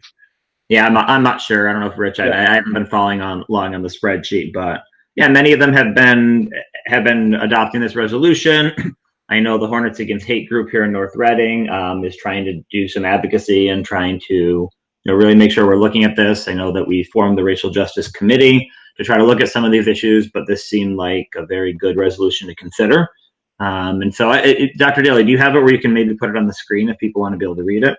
Yes, I do. I just need to pull that up. Give me 1 second. If I share the agenda, let me do that. Well, there are some people on the phone, so maybe I'll read through it anyways, just so that if somebody's on the phone, they can hear it. Yep. So the proposed resolution is, whereas schools have the responsibility to equip students with their civil rights of obtaining a free and appropriate public education, it is a responsibility of each school to ensure we create a welcoming community for all students, and whereas it is a responsibility that every district provide to all district staff, including school committee members, annual professional development on diversity, equity, and inclusion, and whereas every district will commit to recruiting and retaining a diverse and culturally responsive teaching workforce, and whereas every district will examine their policies for institutional and systemic racialized practices and implement change with sustainable policies that are evidence-based, and whereas every district will incorporate into their curriculum the history of racial oppression and works by Black authors and works from diverse perspectives, and whereas we as school district leaders can no longer remain silent to the issue of racism and hate that continue to plague our public and private institutions.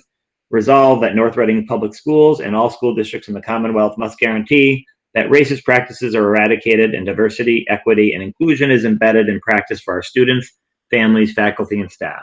We must ensure our school culture and that of every district in the Commonwealth is anti-racist, that acknowledges that all lives matter, that all lives cannot matter until Black lives matter. So that is the resolution that has been going around. And so I would like to have a motion, so perhaps we can do a motion to approve the resolution. We can have a second, then we can have a discussion, and then we can have a vote after the discussion. Scott, could I propose something quickly? Just Sure. for consideration? I think I've seen this pushed forward. I did read that this was a template that they are suggesting.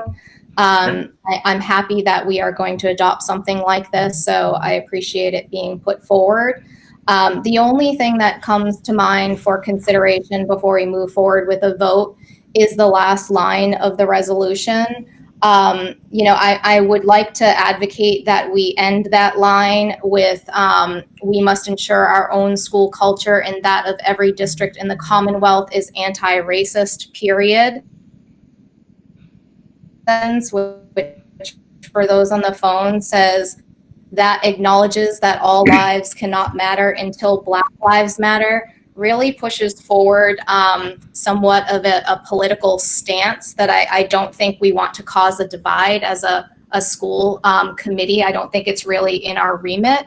I think the rest of it is well stated. I think that's a very politically charged statement that I would recommend removing.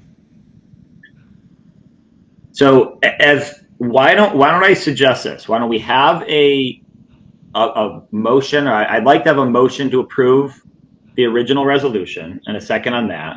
Then we can have a motion for an amendment to the resolution and a second to that, and then we can discuss the amendment, and then perhaps we can discuss the final one as well. And so I don't know. I mean, unless people think of a different way, I guess we can just have a discussion first. And I don't know. I mean, I open up to the committee to see what people's thoughts are on the overall resolution and then on the proposed amendment that Mrs. Boutwell is proposing. So I don't want to call on people if they don't want to talk first, but I'll start with the committee members and see if I'll open up to whomever. And if members of the public would like to comment as well. Chris? So I'll jump in if you're just looking for someone to start the ball. Go ahead. Well, I guess Diana. Yeah. Then first. I full-heartedly approve of the idea behind this and of the form that it's in right now. Do we want to turn this into a conversation that's really about this in general, or do you want to have Diana's conversation about the last bit right now, Scott? I think we can just do it all together. Why don't we just do it all together? Yeah, I agree that it's an issue that there are going to be some people that that dislike the sentiment of the last sentence as currently written. I think it's something that does make some people uncomfortable, but I also think that it's an important thing to have in there, and the idea of having it in there explicitly is that it doesn't get stated explicitly often enough. And really for that reason, I think it should remain materially as written. Okay. Thank you, Chris. Other comments, thoughts? I also feel as though the last portion of the last sentence should remain. I think Chris said it really well. It doesn't get stated often enough, and I think it's really a good for those who question the slogan Black Lives Matter. I think this is a good sort of adjustment to that slogan that it sort of clarifies exactly what people mean when they say Black Lives Matter, as opposed to meaning that Black Lives Matter and others don't, that all lives have to matter, that Black lives have to matter before we can consider that all lives matter. The other part of this that I think is just important to point out is that for us as a district, this can only be meaningful if it's only the first step. I know that Dr. Daly and various folks are committed to working on some of the issues in the district, and that's great. I just think it's really important that this be considered a first step and not something that we think we've put behind us by the adoption of this statement. Okay. Janine?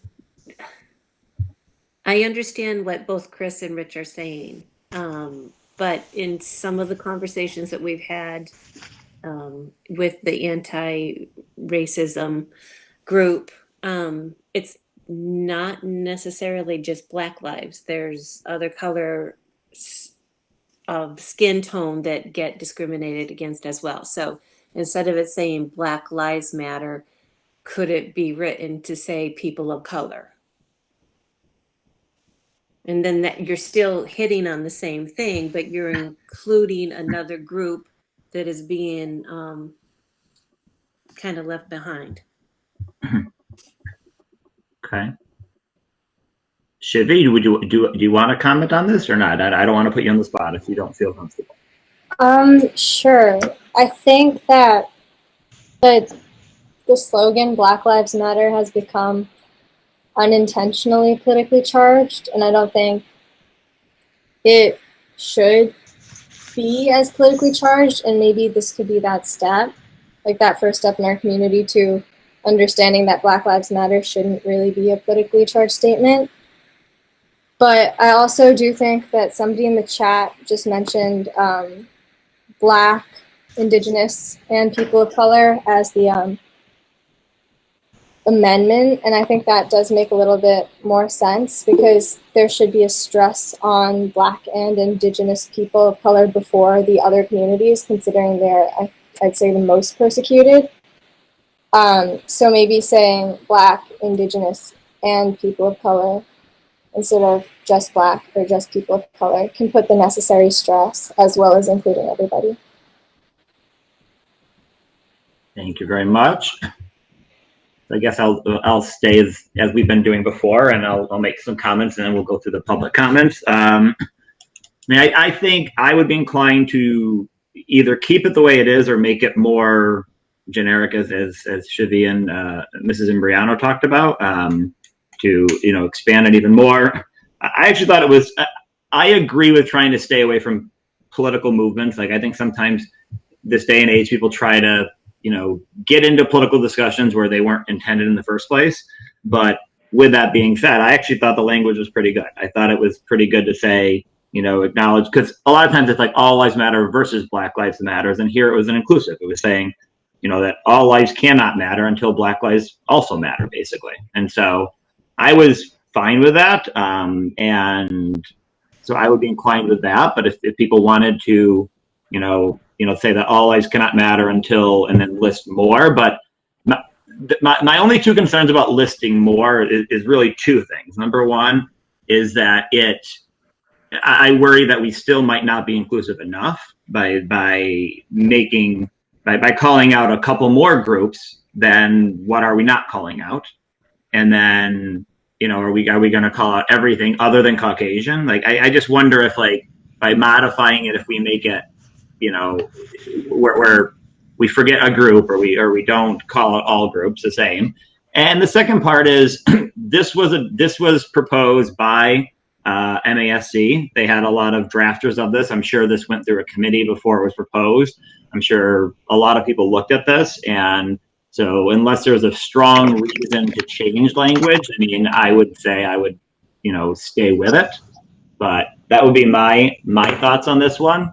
But I do want to open up to the public. Oh, sorry, go ahead. I was just going to say, I think this is kind of promoting my point of causing diversity here in a, one side or different opinions against others, whereas the entire document is everything we want to say, but that one line divides the community. And if we can just agree that we don't want to divide different opinions and we all want to stand by anti-racism across the board, I think that's all that needs to be said, especially by a school committee. Like our remit, what makes sense. This is a very, regardless if you put it in caps or not, it's a movement. And this is about community, and it's bigger than just us. And we will divide here. I mean, everyone has conflicting opinions here. We agree with the entire document, except for that. What is the simplest? Why does it have to be so challenging just to remove that one text? So all of this is actually supporting my argument.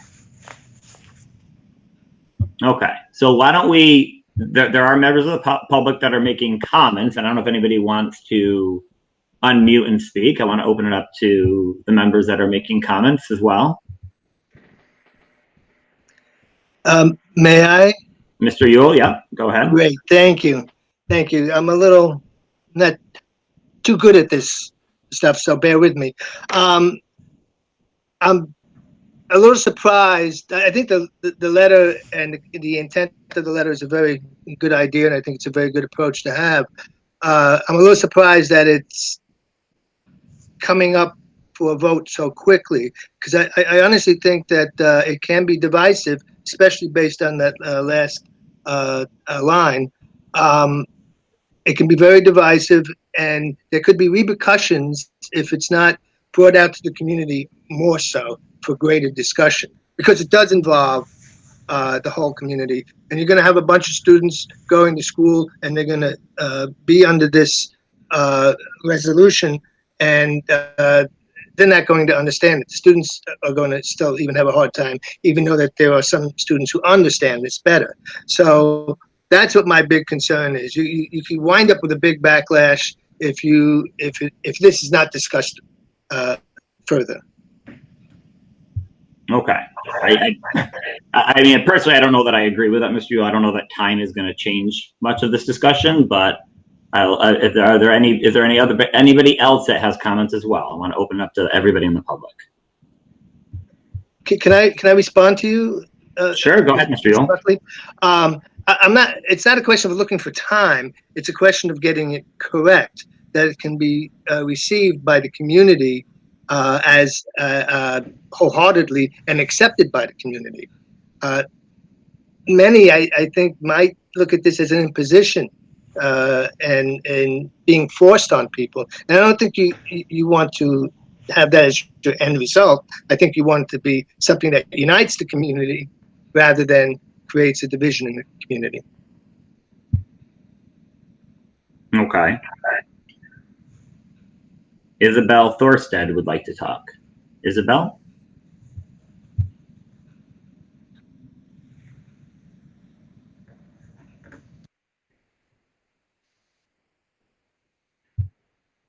Isabel, would you like to unmute yourself and speak?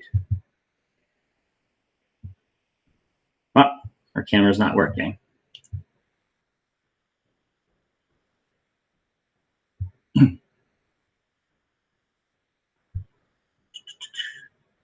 While we're waiting for Isabel, anybody else have any thoughts they would like to share?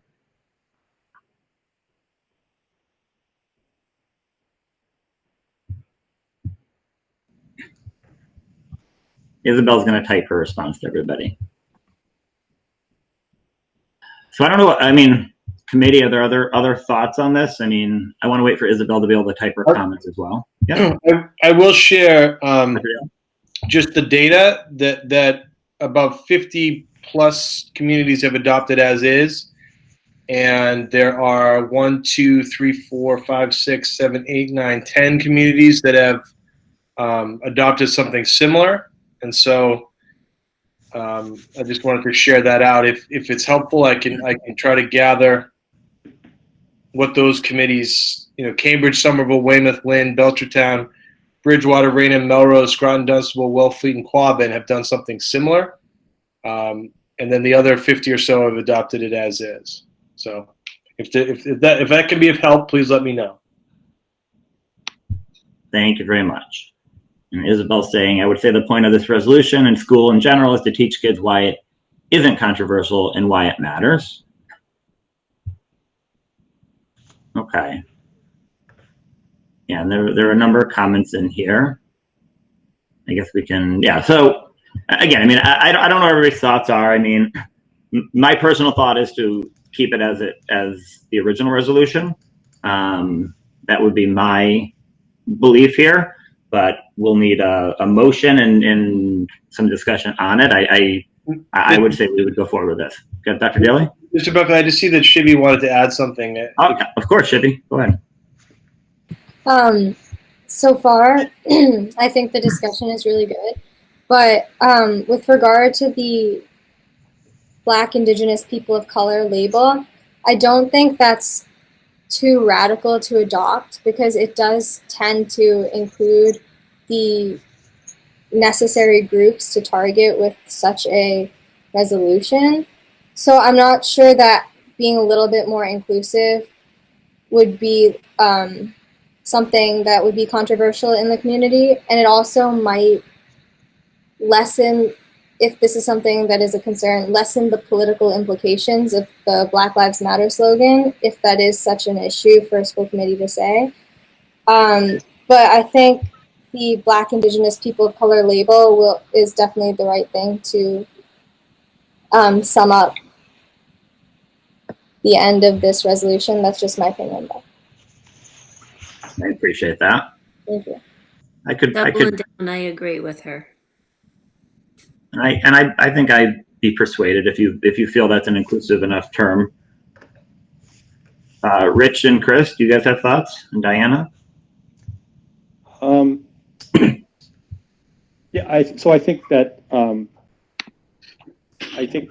change would be more inclusive and also sort of take that sort of political edge off of the Black Lives Matter as a movement. I don't necessarily think it's I don't think that it's necessary to do, but I think that's a change that I could support. I would. I find myself agreeing really exactly how Rich said that. I also don't think that that's necessary, but I'm not against that phrasing being used either. I think that it's not a bad phrasing that has benefits to it. Yeah. If this was how a lot of people felt that that's a positive change, I'm okay with that. And I will say that I am sympathetic to the fact that, well, obviously this has been an issue not for 3 months, not for 5 years, but for, let's just say a long time. But at the same time, this is not a discussion the community of North Reading has spent a lot of time, deliberating. So I'm sensitive to the fact that this is coming up quickly. We had, all the events surrounding and after the death of George Floyd. It was, although it sometimes feels like 6 years ago, was really only 6 weeks ago or 2 months ago. And we had the wonderful discussion, which was, I think, a great opportunity for the community to weigh in, in terms of how this relates to our school district and our racial justice workshop that we had a few weeks ago. And while it's true that if we allowed time to, obviously a lot of different voices would be heard, but this is the committee speaking what it believes. So I don't really have a problem with voting on this tonight and saying what we believe. I think we all need to look at what do we represent, what constituents do we represent, and do we feel like they would support this? And I know how I feel about that. So. Well said, Mr. McGowan. I appreciate that. And I also think one thing that I've always respected about this committee is a lot of times we do want to talk it out. And rather than just passing a resolution 3-2 and having 2 people dissent, I think a lot of times we want to talk and see if there is a way that we can make a change to it to try to make it where more people are in favor of that. Mrs. Boutwell, would you feel comfortable if it was changed to, include Black, Indigenous, people of color? Yeah, 2 things. One, I completely agree. I think that would be a great change. This is about there is racism towards various different types, and I think that needs to be clarified here. So I appreciate you bringing that up. I think that's important. And I've been reading some of the comments. I by no means am saying that this resolution is politically charged. So let me restate that I don't think the resolution is politically charged. I think it's needed and it's great. I'm absolutely an advocate of it. I am stating that the last sentence is used quite often in a politically charged way. And as a district, I didn't want to cause the divide in the community, regardless of anyone's opinion. That's all. I wanted this to stand for anti-racism. It's important. We need to do it now. It is not politically charged by any stretch, but that last sentence has a connotation of being politically charged. So if we can revise that, I am an advocate of that. And I agree with that. But although again, I would say that one of the reasons it's politically charged is because sometimes people intentionally misunderstand what people are saying when they say Black Lives Matter. And this is But it is what it is. And this is a clarification of, in my reading of it, it sort of clarifies what people mean when they say Black Lives Matter. That being said, I do think a more inclusive way of making that last statement, I think is not a bad thing to do. Okay, so I think we've got around to a resolution that I think will pass 5-0 if we can word it correctly here. So what I'm wondering is, so what exactly do we do for language? So with the last line until be until the lives of Yeah. Black and Indigenous people of color and people of color matter. Rich, do you want to make a motion on the resolution? Does that sound? Does that sound right? Yeah. Until the lives of. Yeah, I would say Black, Indigenous, and people of color matter. Yeah. So I guess I would say that I move that we adopt this resolution with the amendment of replacing the lives, Black Lives Matter. Replacing the words Black Lives Matter with the words the lives of Black, Indigenous, and people of color matter. Is that right? Do I have a second for that? Yeah, I second. Chris seconds. Any further discussion? Okay, we'll do a roll call vote. Rich? I've never been Chris. happier to vote aye. Chris? Aye. Janine? Aye. Diana? Aye. I'm an aye as well. It passes unanimous. Thank you. very much. Thank you for that great discussion, everybody. Yes. Thank you, everybody. Now, everything else on our agenda is far less important. Okay. Thank you all. Dr. Daly might not feel that way, but No, I do agree. That is very important. There's some comments coming into that people joined to hear, and they feel it was important to pass in our town as a great first step. So thank you so much. And I mean, I appreciate the discussion, and I'll say, I mean, I will also personally say it's hard discussing this sometimes. You know, you don't want to say the wrong thing, and I hope that nobody is painted in a bad picture here. I mean, people have differences of opinions, but I think everybody here supports, you know, the idea here, and you know, I'm glad that like I said, I think it's very important that you can discuss ideas and even come in with slightly different opinions and find, you know, a way that we can all feel comfortable with the positive statement. So I appreciate the committee. I appreciate the public that took the time to come tonight and talk. So I appreciate it. Thank you. And thank you, Shivy, more than anything. I mean, like, this is why I think we need students. We need brilliant people like you to discuss. And I appreciate you being here. So thank you. Thank you. Thank you so much. Thank you.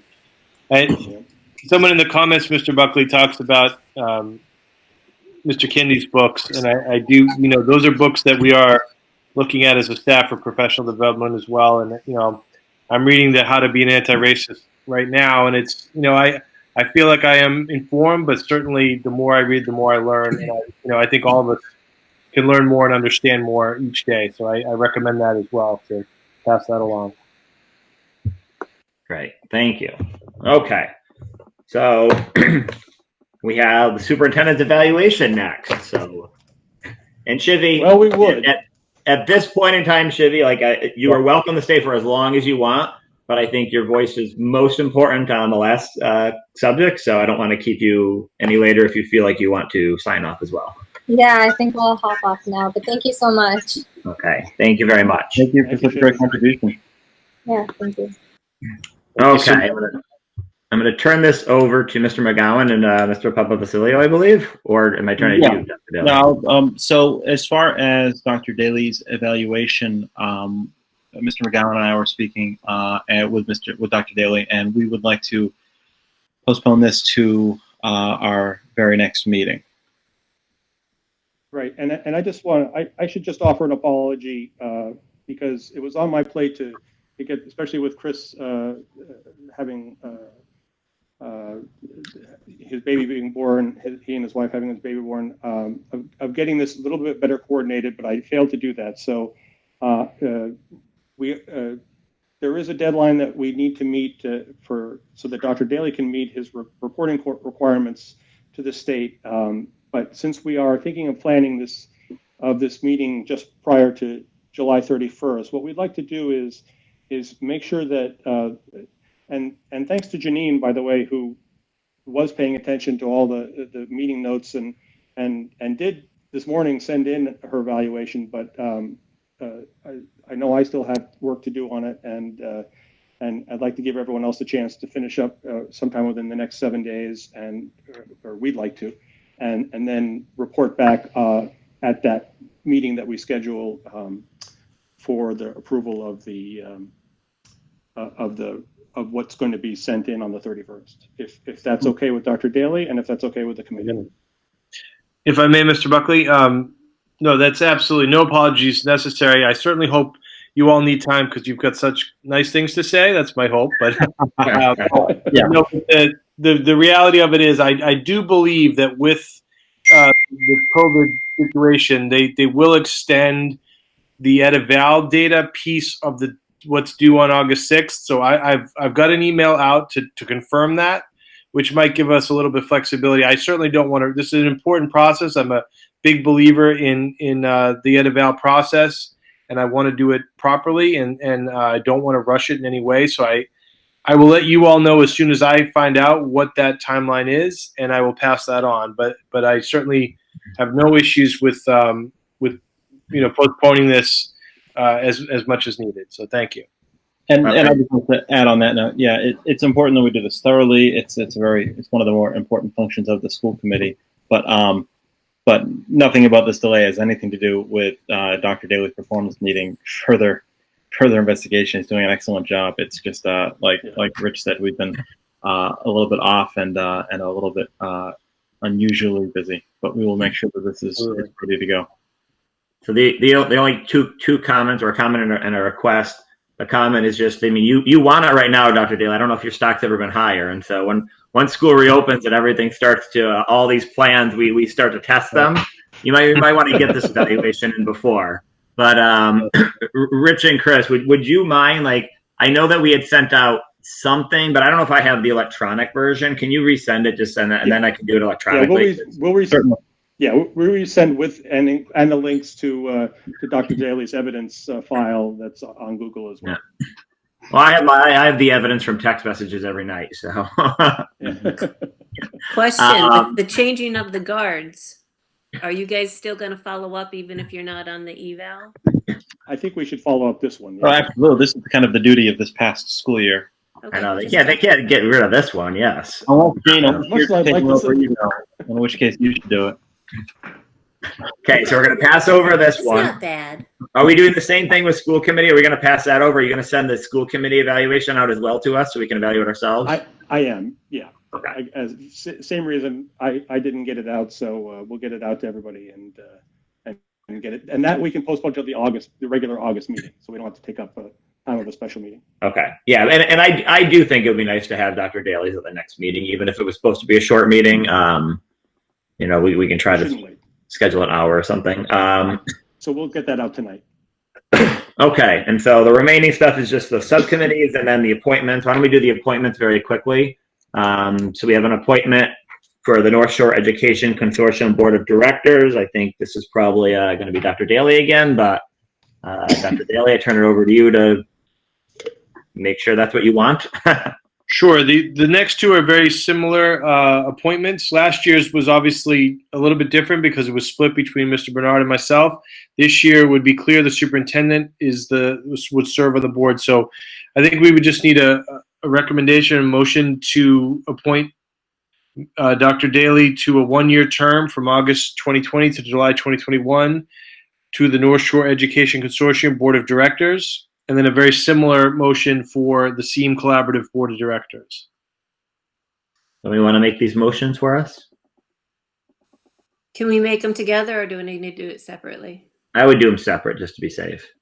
All right. I make a motion to appoint Dr. Daly to the North Shore Education Consortium Board of Directors For the August 2020 to July 2021. I'll second. Any discussion? And we'll do a roll call vote. Janine? Aye. Rich? Aye. Chris? Aye. Diana? Aye. I'm an aye as well. 5-0. Congratulations, Dr. Daly. Thank you. And then Janine for the SEAM. I will make a motion to appoint Dr. Daly to the SEAM Collaborative Board of Directors for the position for 1 year from August 2020 to July 2021. I'll second. Any discussion? Okay, we'll do a roll call vote. Janine? Aye. Rich? Aye. Chris? Aye. Diana? Aye. I'm an aye as well. Passes 5-0. So now, Dr. Daly, your schedule might be a little more full. Mhm. Okay, let's go. And let's go back to the subcommittee assignments if we can for a minute. I don't know what people's thoughts are on if we want to make lots of different changes this time or if we'd rather just make minimal changes. Do we want to start with the agenda, the committees as they are, and then just make adjustments to it? Or do we want to start all over again? So I don't know what people think. Well, I guess one question I have is, do we want to, are all these committees, do we want to assign people to all these committees? Just because a committee, and the answer may well be yes. I'm just saying, just because a committee exists on paper doesn't mean it has to be filled if it's not serving a current role. And I just thought we should at least address that briefly before we do anything else. Well, I mean, the only things that I would think that would really be up to potential deletion would be budget and finance and contracts review. And I think budgets and superintendent search. Oh, yeah, that one's on there. That's on there? Yeah, I don't see it on there. Where was that? right there. No, Oh, yeah. Please take that one off. Yes.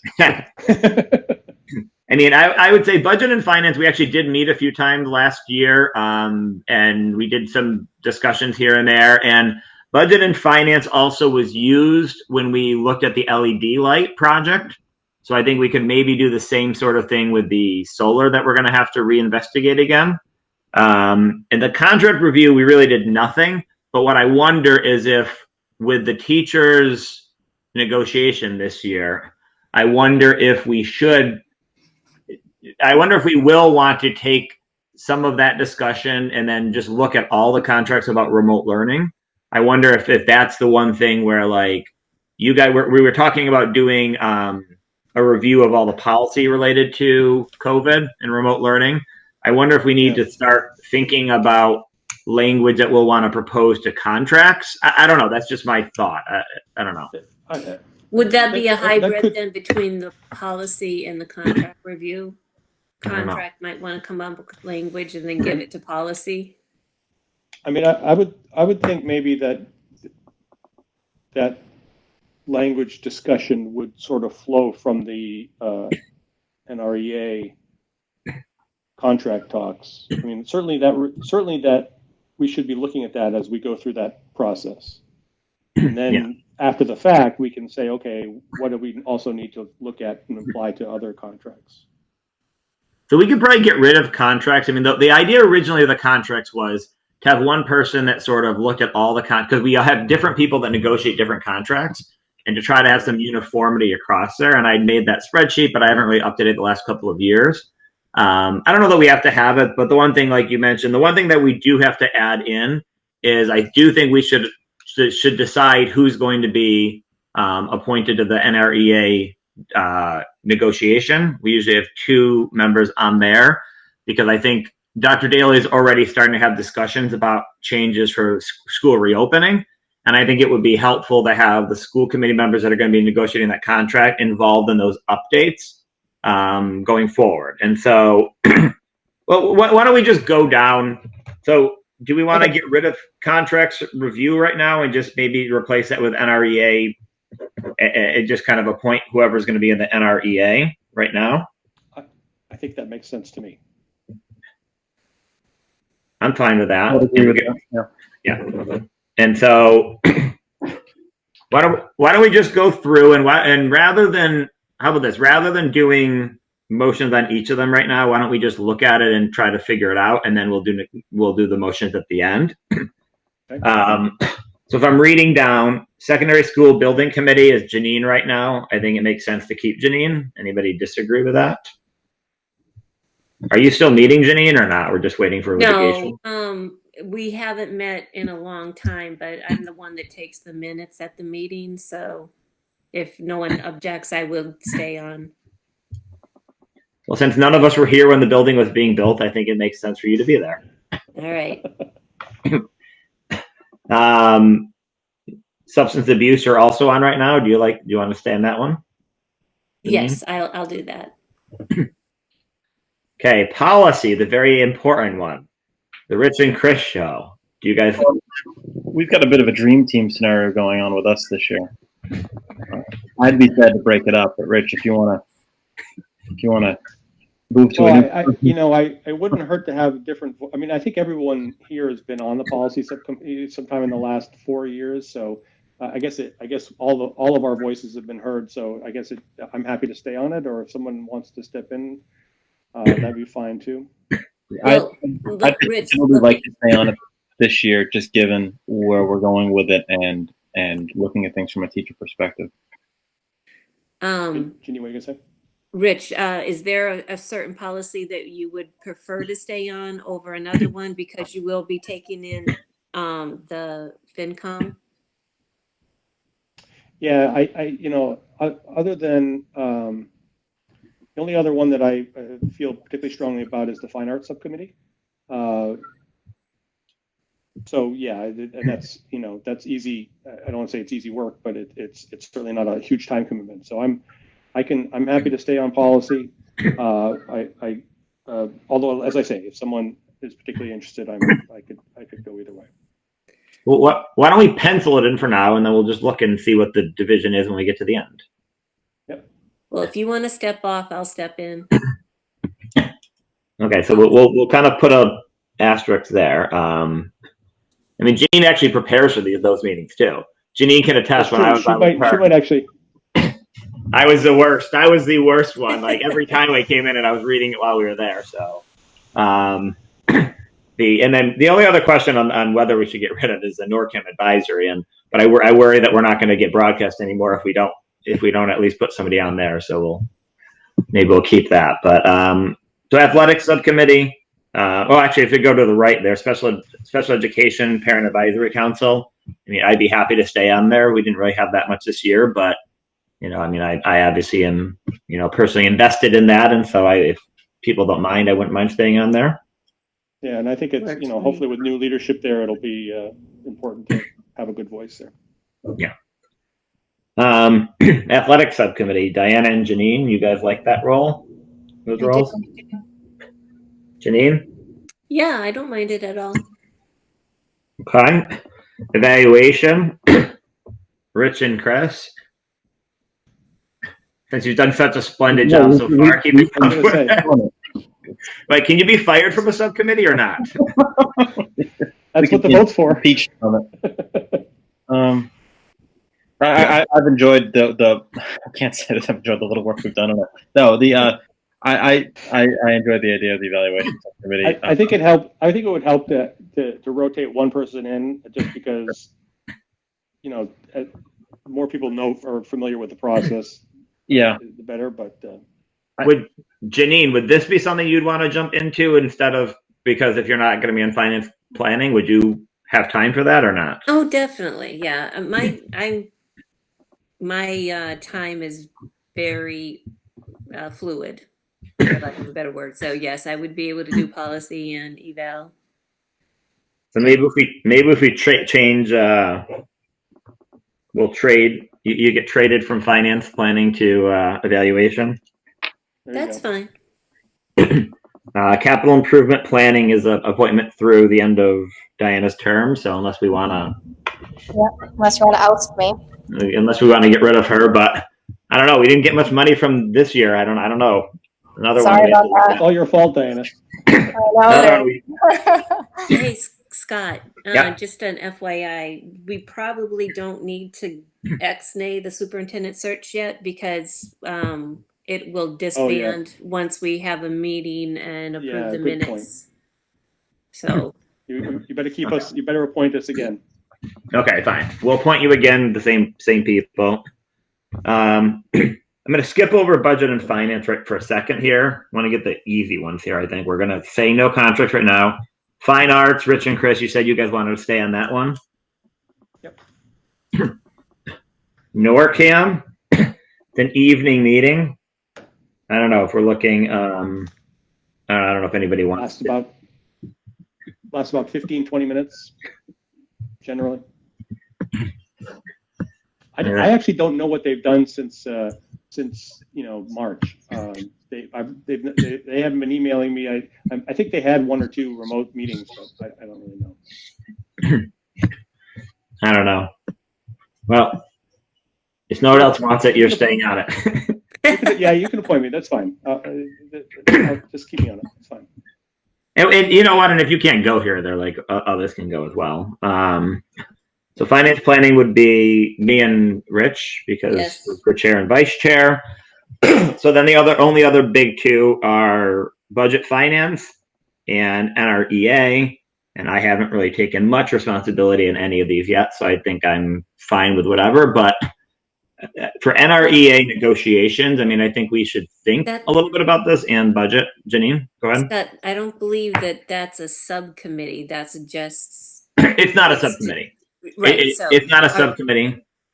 Are you trying to disband then the contract review subcommittee? That's what I think we talked about, whether we need a separate one for that or not. I don't know that we need a separate. I don't know that we need a separate contract review subcommittee right now. Right. So, I believe the question is, are we going to do that sort of side-by-side review? I thought the contract subcommittee came up because it was a good idea to align all of the different contracts. So if that's been done, and there's a document that can be shared or updated. There is. I have it. Is it a one-man show? I can continue to update it if we need. I just haven't done it, but. Okay. So it is it something it just feels like, yeah, it just feels like it's not a committee. I mean, it's. Yeah, there's no real lining them up. Yeah, there's nothing that we really do or that we would talk about. I mean, some school committees have one person or two people that do all the contract negotiations, and we don't do it that way. We kind of share it and have most people do, different people do different negotiations. Right. So again, I think it's fine. I mean, Diana and I didn't meet at all this year, if we're going to be honest. Like, we did 0 meetings on this. So it's sort of like when you put something in your attic and then you move 5 years later and you never took it out of the box. Maybe you should consider getting rid of it when you haven't taken anything out of the box in 5 years since you've been there. Yep. That's how I feel about it. Right. So if you were to share the document, so it's out there in the cloud or whatever you want to call it, and then disband, if for whatever reason there was a need to look at it to align the contracts, it's out there for the school committee. Correct. Right? Yeah. I mean, we can have that, and we can still share it. We can still discuss, and really, it would probably be an executive session that we would have an executive session, really, because if we're talking about negotiations, that's what it would really be, looking at language and different benefits, because there's some benefits that have been eliminated over time, and there's some contracts that are more up to date than others. But I think where it'll be important this year is whatever happens in the coming contracts, like addressing language on remote learning, things like that might have to be updated in the other contracts. And I understand the NREA negotiation is not going to be a separate committee, but it's also a little bit of a division of labor, and I think that will take a little bit of time in deciding on who we want to be on that. I mean, I don't know. I'm not disagreeing with that. I'm just saying it's not a subcommittee. No, correct. But it is an appointment that we do, and so yes, I think we can do the appointment now as well, because, as I said, Dr. Daly is dealing with. I mean, Peter Kane's been emailing me on a lot of these things already, as well as the chairman of the school committee. He's been keeping me in the loop on some of the negotiations, but I don't really have the authority yet to do that. To speak on behalf of the committee, really. I don't know. I mean, I think it makes sense to do it now. I think that's right. I agree with that. I think we should do it now. I mean, and in terms of again, I am happy to help out with whatever committees people need or whatever. I'd be happy to jump into that negotiation if people would like me to. I don't know what other people's interest is. And now, again, these end up being afternoon meetings typically.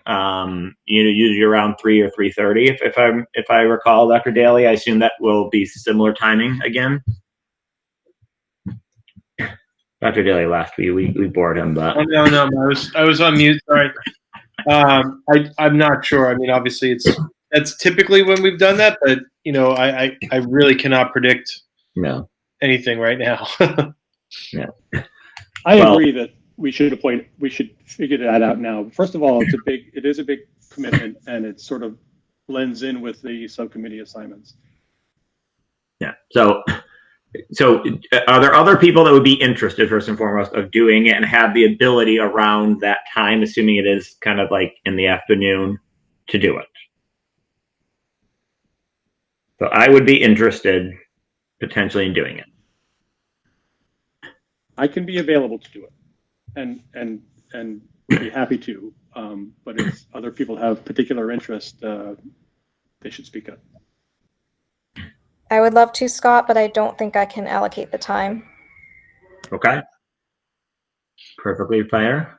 I'd be interested, but I just don't know what I would be able to add to contract negotiations in the teacher world. And I'm still kind of unsettled with my schedule, so it's really not something I should commit to if other people are available and willing. Can I have a point of order here? Yes. Can we either take a short break or skip to perhaps Mr. Connolly's update and then circle back to this? Sure. Happy to do that. I need to go to the rest. I just need to take a quick break and. Perfectly fine. We can do that. We can come back, decide on budget and finance. We'll just move on right now to the minutes. This is Janine's show, and we'll come right back to this one. Janine, you want to lead us through the minutes? Certainly. All right. I make a motion to accept the open session meeting of June 22nd at 6:30, virtual meeting as written. Oh wait, maybe I should have gone to budget so that we could have a 5-0 vote on this. I'm gonna revise that and maybe move to Mr. Connolly. I think that's why Rich probably proposed that as opposed to the minutes. All right. Yeah, So right. I'll hold my motion. Hold the motion. Mr. Connolly, you want to do the budget update? Great, thank you, Mr. Buckley. So in your packet was the final fiscal year 2020 budget report, reflective as of July 15th. I will say there is some minor adjustments happening this week, some minor tweaks, some final invoices coming in on the utility end, but which is typical. But it's nothing major. But certainly we all know that we dealt with some pretty unprecedented situations with the fiscal situation and the last quarter of the year. And I'm happy to report that this evening, despite everything that we dealt with and the uncertainty, and I felt like we were able to change that last quarter of the year and adjust to some of the unanticipated expenses, as well as to leverage areas of savings as resulted from the school closure, and still close out the fiscal year in relatively, I think, really solid financial standing. So I think that those areas are all certainly positive. But as the report reflects, personnel costs certainly remained all within budgeted ranges. We were able to identify savings in a variety of areas, including our utility costs, as we did certainly save on electricity and gas, given that the schools weren't fully operated over the last quarter of the year. We certainly saved in a level of supplies and materials. There were specific salary accounts for substitutes, coaches, overtime accounts that there was all some savings that were able to achieve. These areas of savings did assist with us attempting to kind of deal with the unanticipated, and then we really focused the last several weeks of the fiscal year on trying to put the district in as good a financial standing as we head into fiscal year 2021, recognizing that we're going to be probably still in an area of level of uncertainty, given the fall and even with the state budget, and there's not being completely finalized, there's still a high level of uncertainty. So our focus quickly became, how can we save this last quarter of the year? How can we leverage those savings? And how can we start spending strategically to set us up in good financial standing at the beginning of this next fiscal year? So that really was what the focus became. And we were able to leverage those areas of savings to assist us with enabling us to prepay special education tuition. So we are legally able to do that for the first 3 months, 3 months forward for private day tuitions, and we were able to do that. And this particular year we did far exceed the amount we budgeted, which I think will prove to be helpful and allow us that additional level of flexibility, which may be needed in fiscal year 2021. It also allowed us to begin to plan and purchase well in advance some of our PPE, personal protective equipment, as well as additional technology devices that we all fully expect will be very much needed as we begin to prepare for the reopening plan, as you've discussed in detail this evening with Dr. Daly, per the state guidance. So we got a very good jump on some of these supplies and some of these purchases that we know will be necessary. We did do some bidding, and we made sure we got a very competitive pricing and the lead times, and we're confident we're going to get the supplies in. They're already starting to come in because we got a good jump on it. So leveraging that savings really allowed us to do that, and that was a priority. So we certainly exceeded our budgeted amount forecasted for special education prepayments. Further, we were able to use available funds to help pay items like the regular transportation account, which we were still paying a percentage of that the last quarter of the year. Some of the athletic and food service invoices, we were able to use the general fund for that, which did help us meet our carryover targets in some of those revolving accounts that were taking a revenue hit because of the, there was no revenue coming in for some of the food service accounts from, although there was a reduction in revenue in some of these areas, and we also gave the refunds to some of these revolving accounts. So we were able to kind of leverage that savings, maybe use the general fund more for certain expenses the final quarter than we had planned. And by us doing that, we were, I still consider here reasonably confident that we'll be able to meet fiscal year 2021 budgeted offsets in some of these subsidy revolving accounts. That being said, it's still an unprecedented situation, and it's, the fall and the school year is there's still a lot of uncertainty there. But again, I think, as my final paragraph in my summary report speaks to, I think we were able to deal with an unprecedented situation this school year. I think we adapted and from a financial end, from a business office operation end, as well as we could have to it. I'm very proud of the work that the business office staff did remotely to keep the main functions of the business office happening with as little interruption as possible, despite the closure, with paying bills and getting payroll done in a timely fashion and focusing on those priorities. Dealing with an unprecedented amount of year-end. Not only were we dealing with the year-end invoices and accounts payable and all the year-end process, which is immense to begin with, we added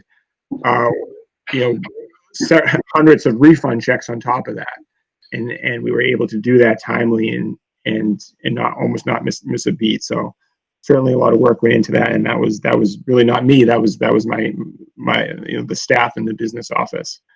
So I'm certainly pleased with how the fiscal year 2020 closed out. I think we are in solid financial standing as we begin fiscal year 2021. Certainly there's uncertainty there, like with the state budget and with maybe what the impact might be with some of the revenue accounts.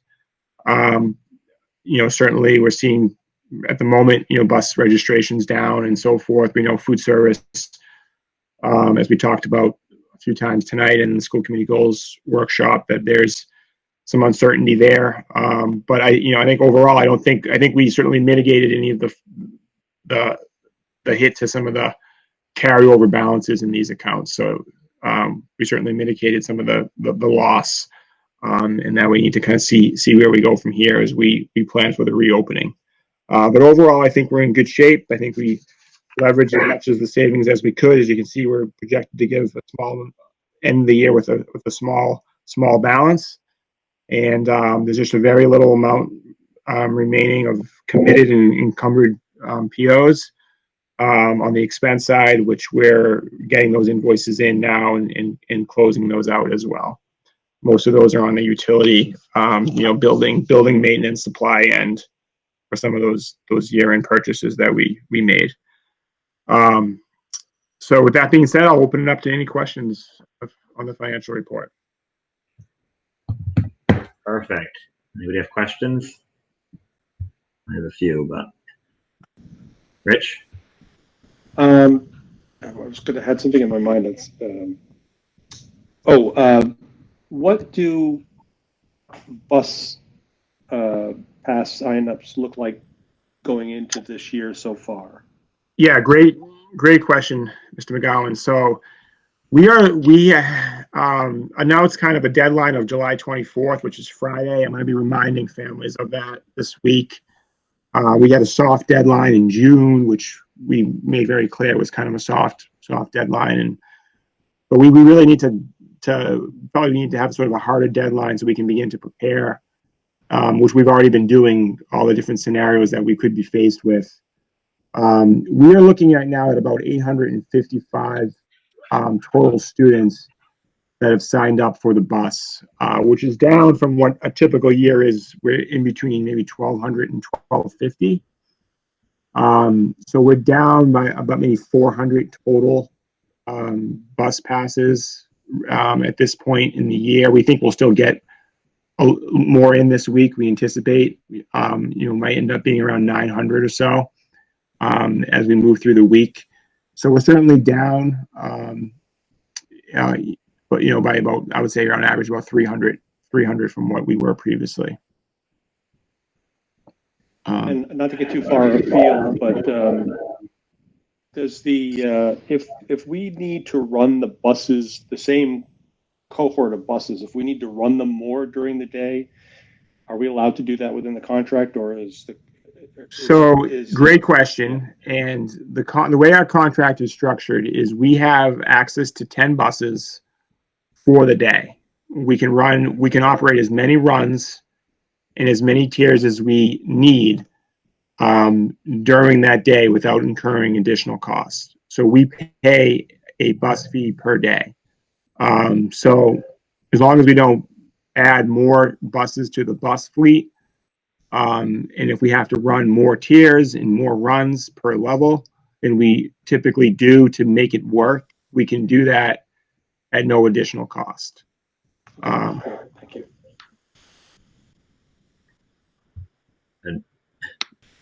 I mean, I don't have a real question. I'm just very nervous about next year. I'm nervous about all the revolving accounts. I mean, the bus one in particular. Very nervous about food services next year, depending on what happens. I don't know. I mean, I don't know what's going to happen there. And I'm very nervous about, and I'll ask you, I guess my question is, how much do we have in the budget for rentals? Because I can't imagine we're going to get close to the rentals. Like, yeah. I don't know if are we going to allow like dance schools to use the Performing Arts Center? Are we going to allow, sports leagues to come in and play volleyball there? Or I imagine we're not going to be.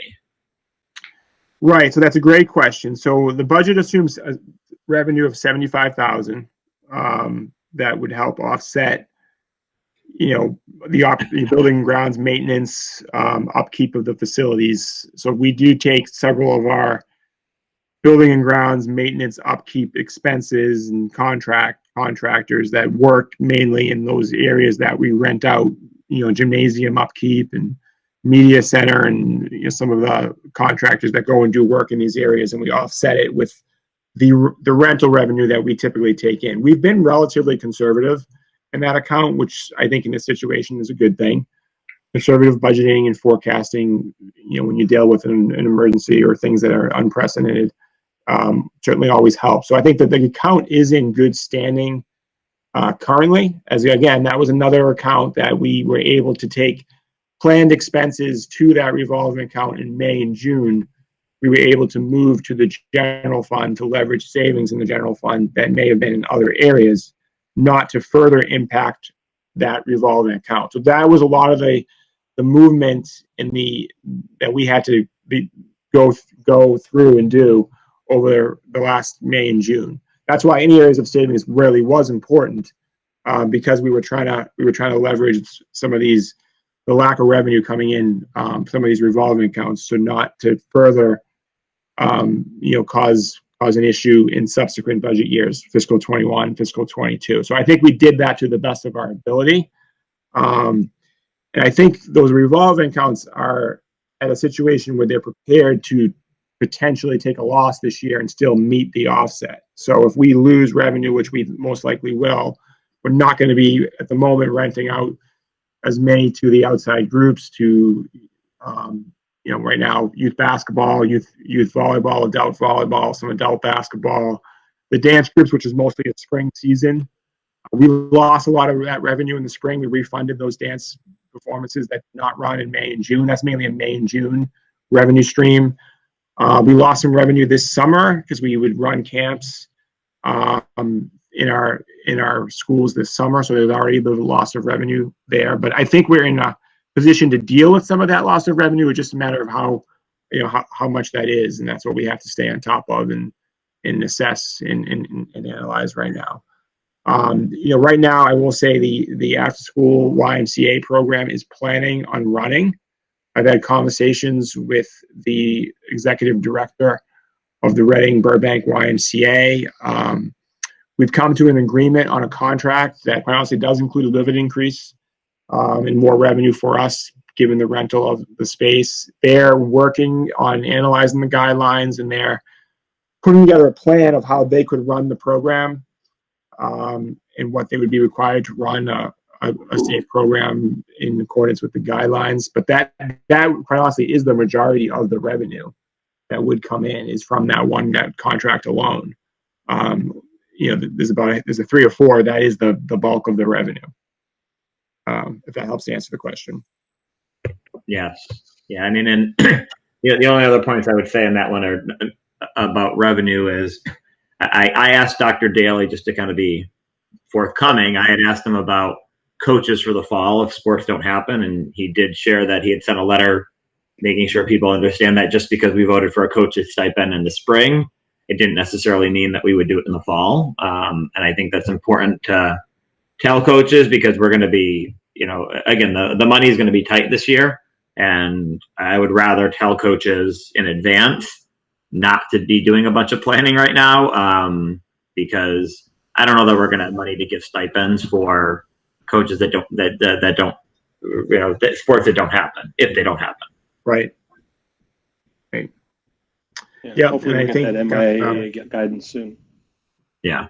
Yeah, we're hoping some of these guidelines come. Certainly, I know Dr. Daly mentioned we're still waiting for some busing guidelines that will help us plan. But so we have some, and we've been working on several scenarios, but that's certainly guidelines that will help, and certainly the athletic, some of these extracurricular and busing guidelines that did not come out with the initial reopening, hopefully will come out soon, and that will and it's important data we need. And Michael, I don't think I ever talked to you afterwards, but were you able to work with the finance director for the town and get everything we needed so that we got close to what that North Reading could potentially get for COVID and for PPE and all that? I mean, do you feel? Yeah, so that's a great question. So I know there's a CARES Act funding that was that North Reading has, the town of North Reading has access to between school and municipal and school expenses. So I did work with Elizabeth Rook on submitting our forecasted. So some of it was actual, and some of it's forecasted because it goes through March through December.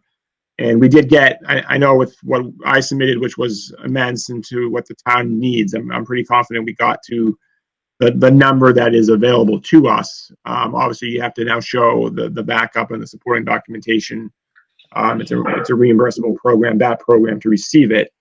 But yes, we did work together on that. And do you think it's what the actual finance cost is going to be?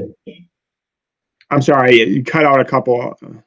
Sorry, do you think it comes close to being what we actually are going to need for those expenses, or are we looking at a potential deficit from those expenses as well? No, I think I certainly am confident that we've gotten what we need, certainly close to what we're going to be needing to start the year and get through the first 12 weeks of the year. So we follow pretty closely the guidance issued by DESE in terms of PPE purchasing in equipment.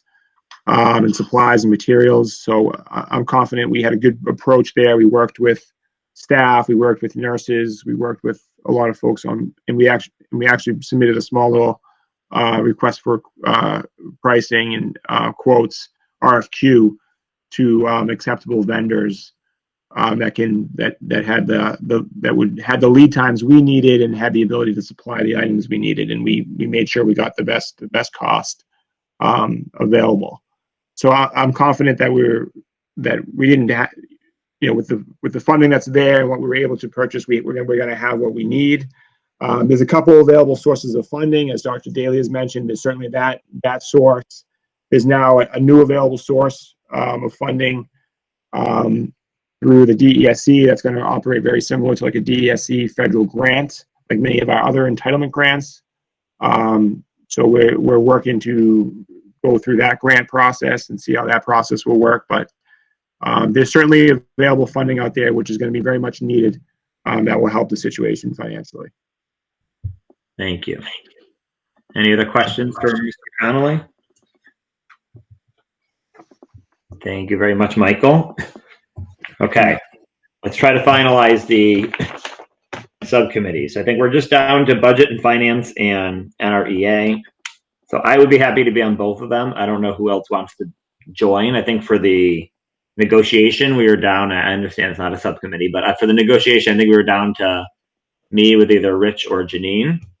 I don't know which of you would like to join me. If Rich doesn't mind, I'll defer to him. That's fine. I will join you. Okay. I assume it doesn't really matter that the chair and the vice chair are both on the committee. It doesn't really matter. Or We on show the that negotiating group. we're bringing the big guns in. There you go. Okay. And then for the budget and finance subcommittee, I mean, I think I was on it with Diana this year. I mean, I'd be happy to be on it again. I don't know if Diana wants to be on it again. Yep. If people are okay with that. So we're not changing a whole lot from last year. Okay. Does anybody have that want to go through and make motions on all the different appointments? Sure. Yeah, I get. Oh, go ahead, Janine. All right. You know what, Rich? You do I'll do the second because I got the minutes. Okay. I move that we nominate Janine Imbriano to be our representative on the secondary school building committee. Now second. Okay. Any discussion? All those in favor? Rich? Aye. Janine? Aye. Diana? Aye. Chris? Aye. I'm an aye as well. 5-0. Thank you, Janine. I move that we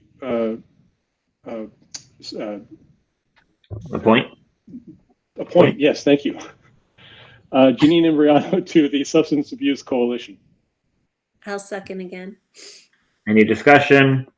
And all those in favor? Rich? Aye. Janine? Aye. Diana?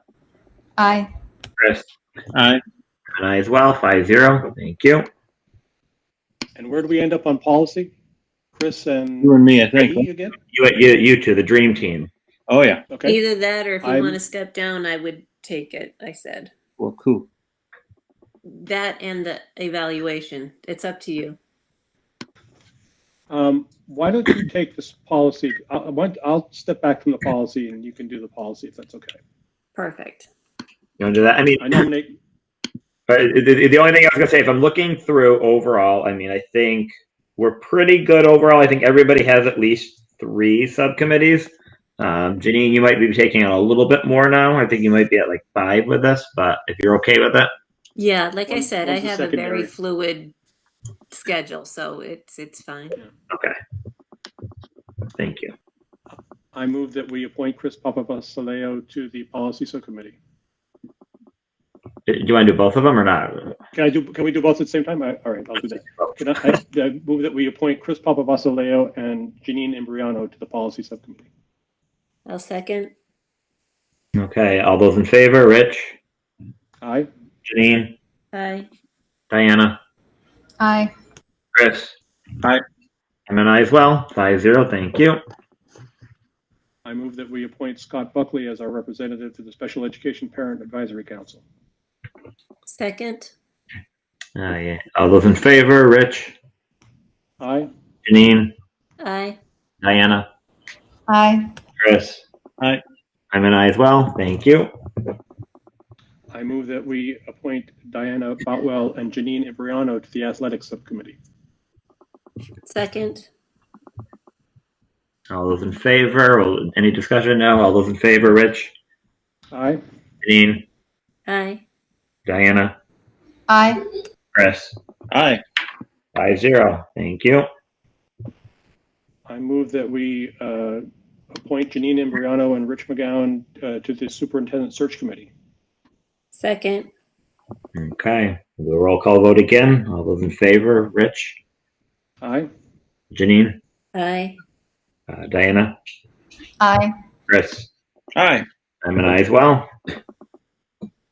And Are we Scott, both on Either. evaluation still? I was just going to say, even though I might be on 5, the secondary school building hardly ever gets Oh, yeah, that's together. true. And the superintendent search is going to be disbanded hopefully soon.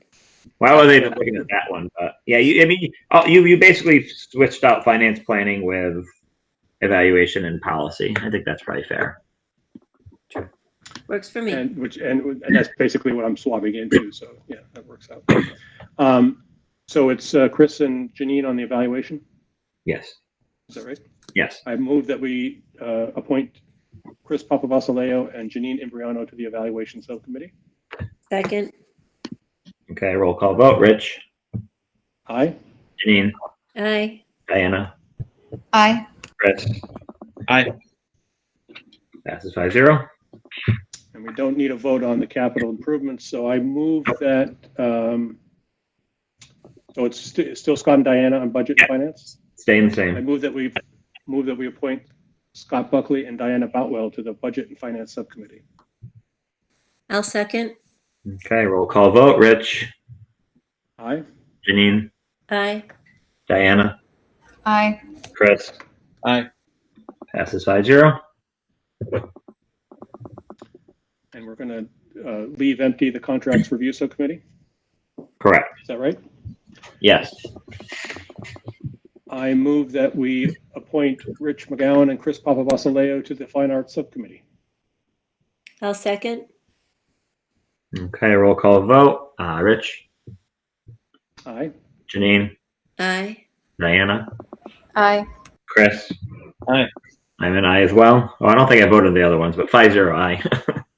And when you say 5-0, we just assume you're voting aye. Yes, they're all 5-0. NORCAM was going to be Janine? Or no? That's going to be you. Oh, it's going to be me. That's fine. I just lost track. I move that we appoint Rich McGowan to the NORCAM advisory board. I second. Okay, roll call vote. Rich? Aye. Diana? Aye. Oh, wait. Janine? That's fine. Aye. Chris? Aye. I'm an aye as well. 5-0. And do we need to vote on finance planning team, or is that just Yes. We do still. convention? Okay. I move that we appoint Scott Buckley and Rich McGowan to the finance planning team. Second. Okay, roll call vote. Rich? Aye. Janine? Aye. Diana? Aye. Chris? Aye. I'm an aye as well. And do we want to make the appointment to the negotiation, for the NREA negotiation? Yeah, we've been voting on that, right? I think Yeah. we did. Those Yeah. appointments. Yeah. I'm ready to go forward with that if everyone else is. Yes. I move that we appoint Rich McGowan and Scott Buckley to the negotiating team for the NREA contract negotiations. I'll second that. Okay. Roll call vote. Rich? Aye. Janine? Aye. Diana? Aye. Chris? Aye. I'm an aye as well. Thank you, everybody. Okay. Minutes. We're back to Janine. I take my motion off hold, which was Okay. to accept the open session of June 22nd at 6:30 virtual meeting as written. I'll second. Okay. Any discussion? Roll call vote. Janine? Aye. Rich? Aye. Chris? Aye. Diana? Aye. I'm an aye as well. 5-0. I make a motion to accept the executive session June 22nd, 6 p.m. virtual meeting as written. I'll second. Any discussion? Roll call vote. Janine? Aye. Rich? Aye. Aye. Diana? Aye. And an aye as well. 5-0. I think that's all we have, correct? Okay. Staffing, Dr. Daly, I saw there were some new hires. I'll mute again. Thank you so much, Mr. Buckley. Just wanted to share the staffing report. I've kind of held some of the hires here. There's some that have still to come in, but we filled just about every position that we posted. One of the privileges of being superintendent is I get to interview, a second interview, and get to meet all the new folks and put a name to a face. It's been quite an interesting hire season. Obviously, a lot of virtual interviews including my secondary interviews. But very excited to introduce Stephanie Tanian as an administrative assistant at the Batchelder School. She was a paraprofessional in our district, so we see a lot of movement from some of our paraprofessionals moving up to take on teacher roles in our district. We've hired some veteran teachers to fill some veteran spots, and also some up and comers, some new faces to teaching, which I'm very excited about. Sarah Fitzpatrick going to be working in the grade 4 classroom. Grace Jenkins in the grade 5 classroom at the Batchelder. At the Hood School, Jennifer Belanger, half-day kindergarten teacher. Alyssa Schutner is a special education teacher, BCBA at the Hood School. At the Little, another paraprofessional, Nicole Zimmerman is going to be our half-day kindergarten teacher. Catherine Trahan, a special education teacher. Brianne DePerzio at the middle school, world language teacher. Haley Flint, special education teacher. Meredith Gallagher, a science teacher. Andrew Mellon, special education teacher. And Samantha Nelson is a special education teacher. The high school, Josh Rocco, who was in as a long-term sub last year, is now a full-time business education digital learning teacher. And at the district level, we've hired Andrew Sonny Campagna as a director of facilities. Tanya Conti as the out-of-district special education coordinator, and Heather Colazar as a digital learning specialist for K-12. So we're very excited with all those hires. There's a few more to finalize, but quite a bit done, our principals and directors this season already.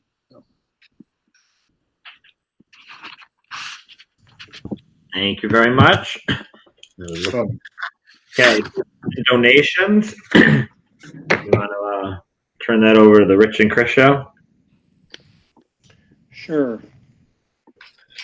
Let's see here. I move that the school committee vote to accept with gratitude in-kind donations for the above list of school activities and expenses from January 2020 to March 2020 from the Little Elementary School Parents Association of this school year for the above list of activities totaling $11,662.36. I second. Any discussion? Okay, roll call vote. Rich? Aye. Chris? Aye. Diana? Aye. Janine? Aye. I'm an aye as well. Passes 5-0. I move that the school committee votes to accept with gratitude in-kind donations for the above list of school activities and expenses from January to March of 2020 from the Middle School Parents Association totaling $1,200. I second. Any discussion? Roll call vote. Rich? Aye. Chris? Aye. Diana? Aye. Janine? Aye. I'm an aye as well. 5-0. And just an FYI, there was an additional 1 cent on another thread. Yep, I do have that as well. Cool. Just wanted to make sure. There's a third. Yep, thank you. There's a third one here. Oh, well, this isn't actually a movement, is it? This is just a notification. The big list, is that something that we're voting on? No, So we're going to let Michael go over that, I think, after Okay. we do the. Okay, so let me get that last one up then.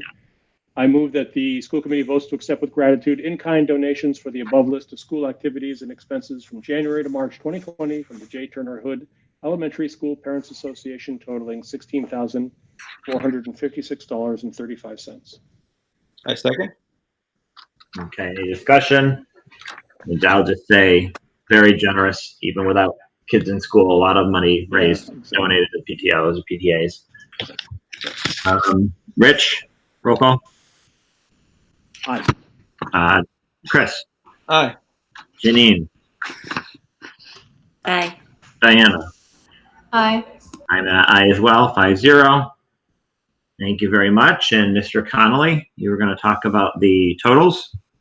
Yes, thank you, Mr. Buckley. So as the memo reflects, at the time of this meeting, as has become a very typical annual occurrence, as we track all of our in-kind gifts and donations throughout the school year, as well as many of the, as you saw this evening, the parent associations and organizations sort of certainly annual fundraising and budget to support enrichment activities and class field trips and technology equipment and classroom supplies with various teachers. It's just it all certainly goes into making the North Reading educational experience what it is today. So the spreadsheet reflects an annual total, as my memo says, which actually has to be amended based on the hood in-kind donations that came in a little bit after the memo was drafted. We're actually at $159,679.98. And I will say we are expecting the Bachelor Parent Organization does have a round of in-kind enrichment activity support that occurred from December through March, and they're just in time for this meeting. It wasn't available, but it will probably be available shortly, probably maybe tomorrow. So in the next meeting, I'll even update the committee on that as well. So we're going to be even higher than the $160,000 amount, which is just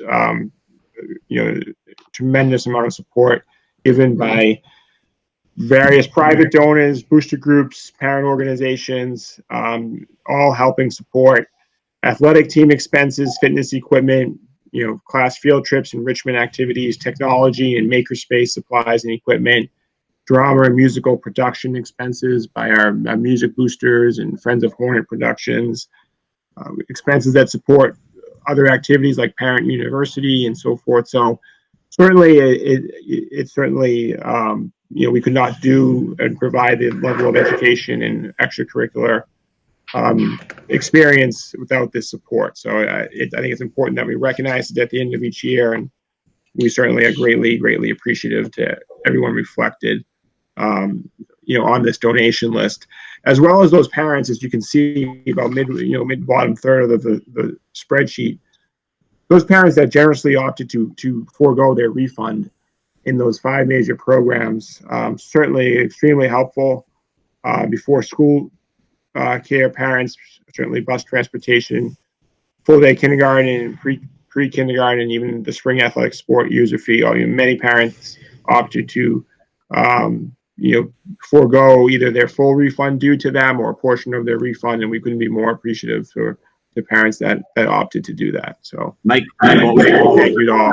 About 25,000. Yeah, just about 25,000. If you look at that list in May, maybe just shy of 25,000. So just definitely tremendous level of support there.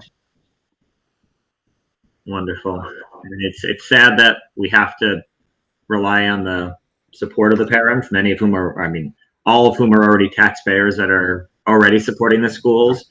But it's what makes North Reading what it is. And I think we're all appreciative of everybody who donates. Okay. Great. Thank you.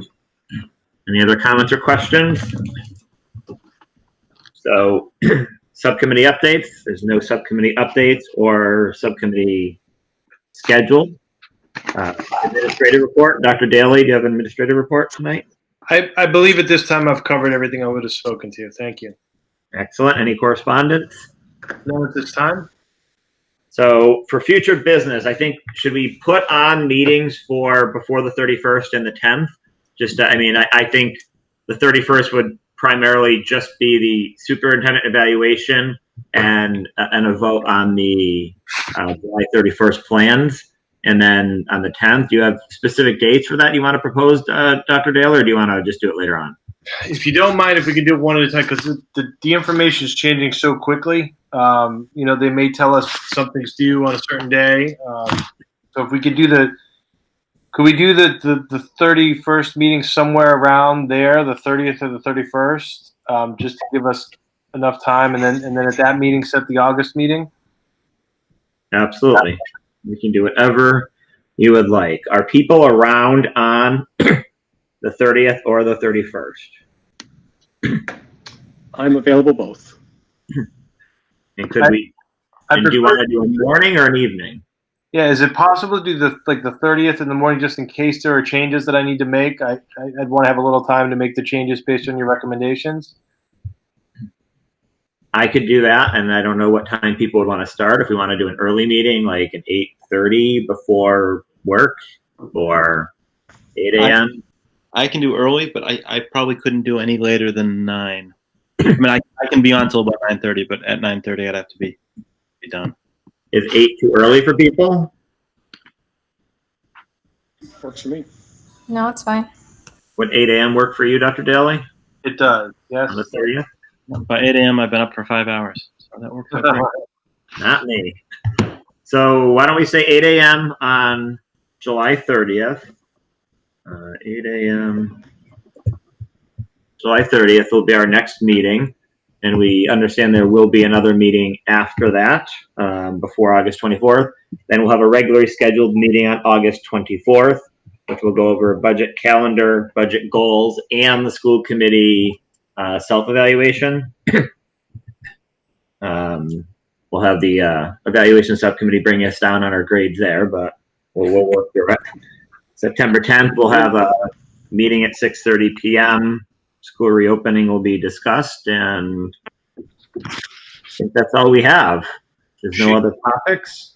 Mr. Buckley, while I have you, what if we tentatively scheduled something for a morning like August 7th, that Friday, before it might be due on the 10th? Or we can move that again when we meet in the other day, but so people have it. Could people do the 7th of August? What time? So I'm actually away starting on the 7th.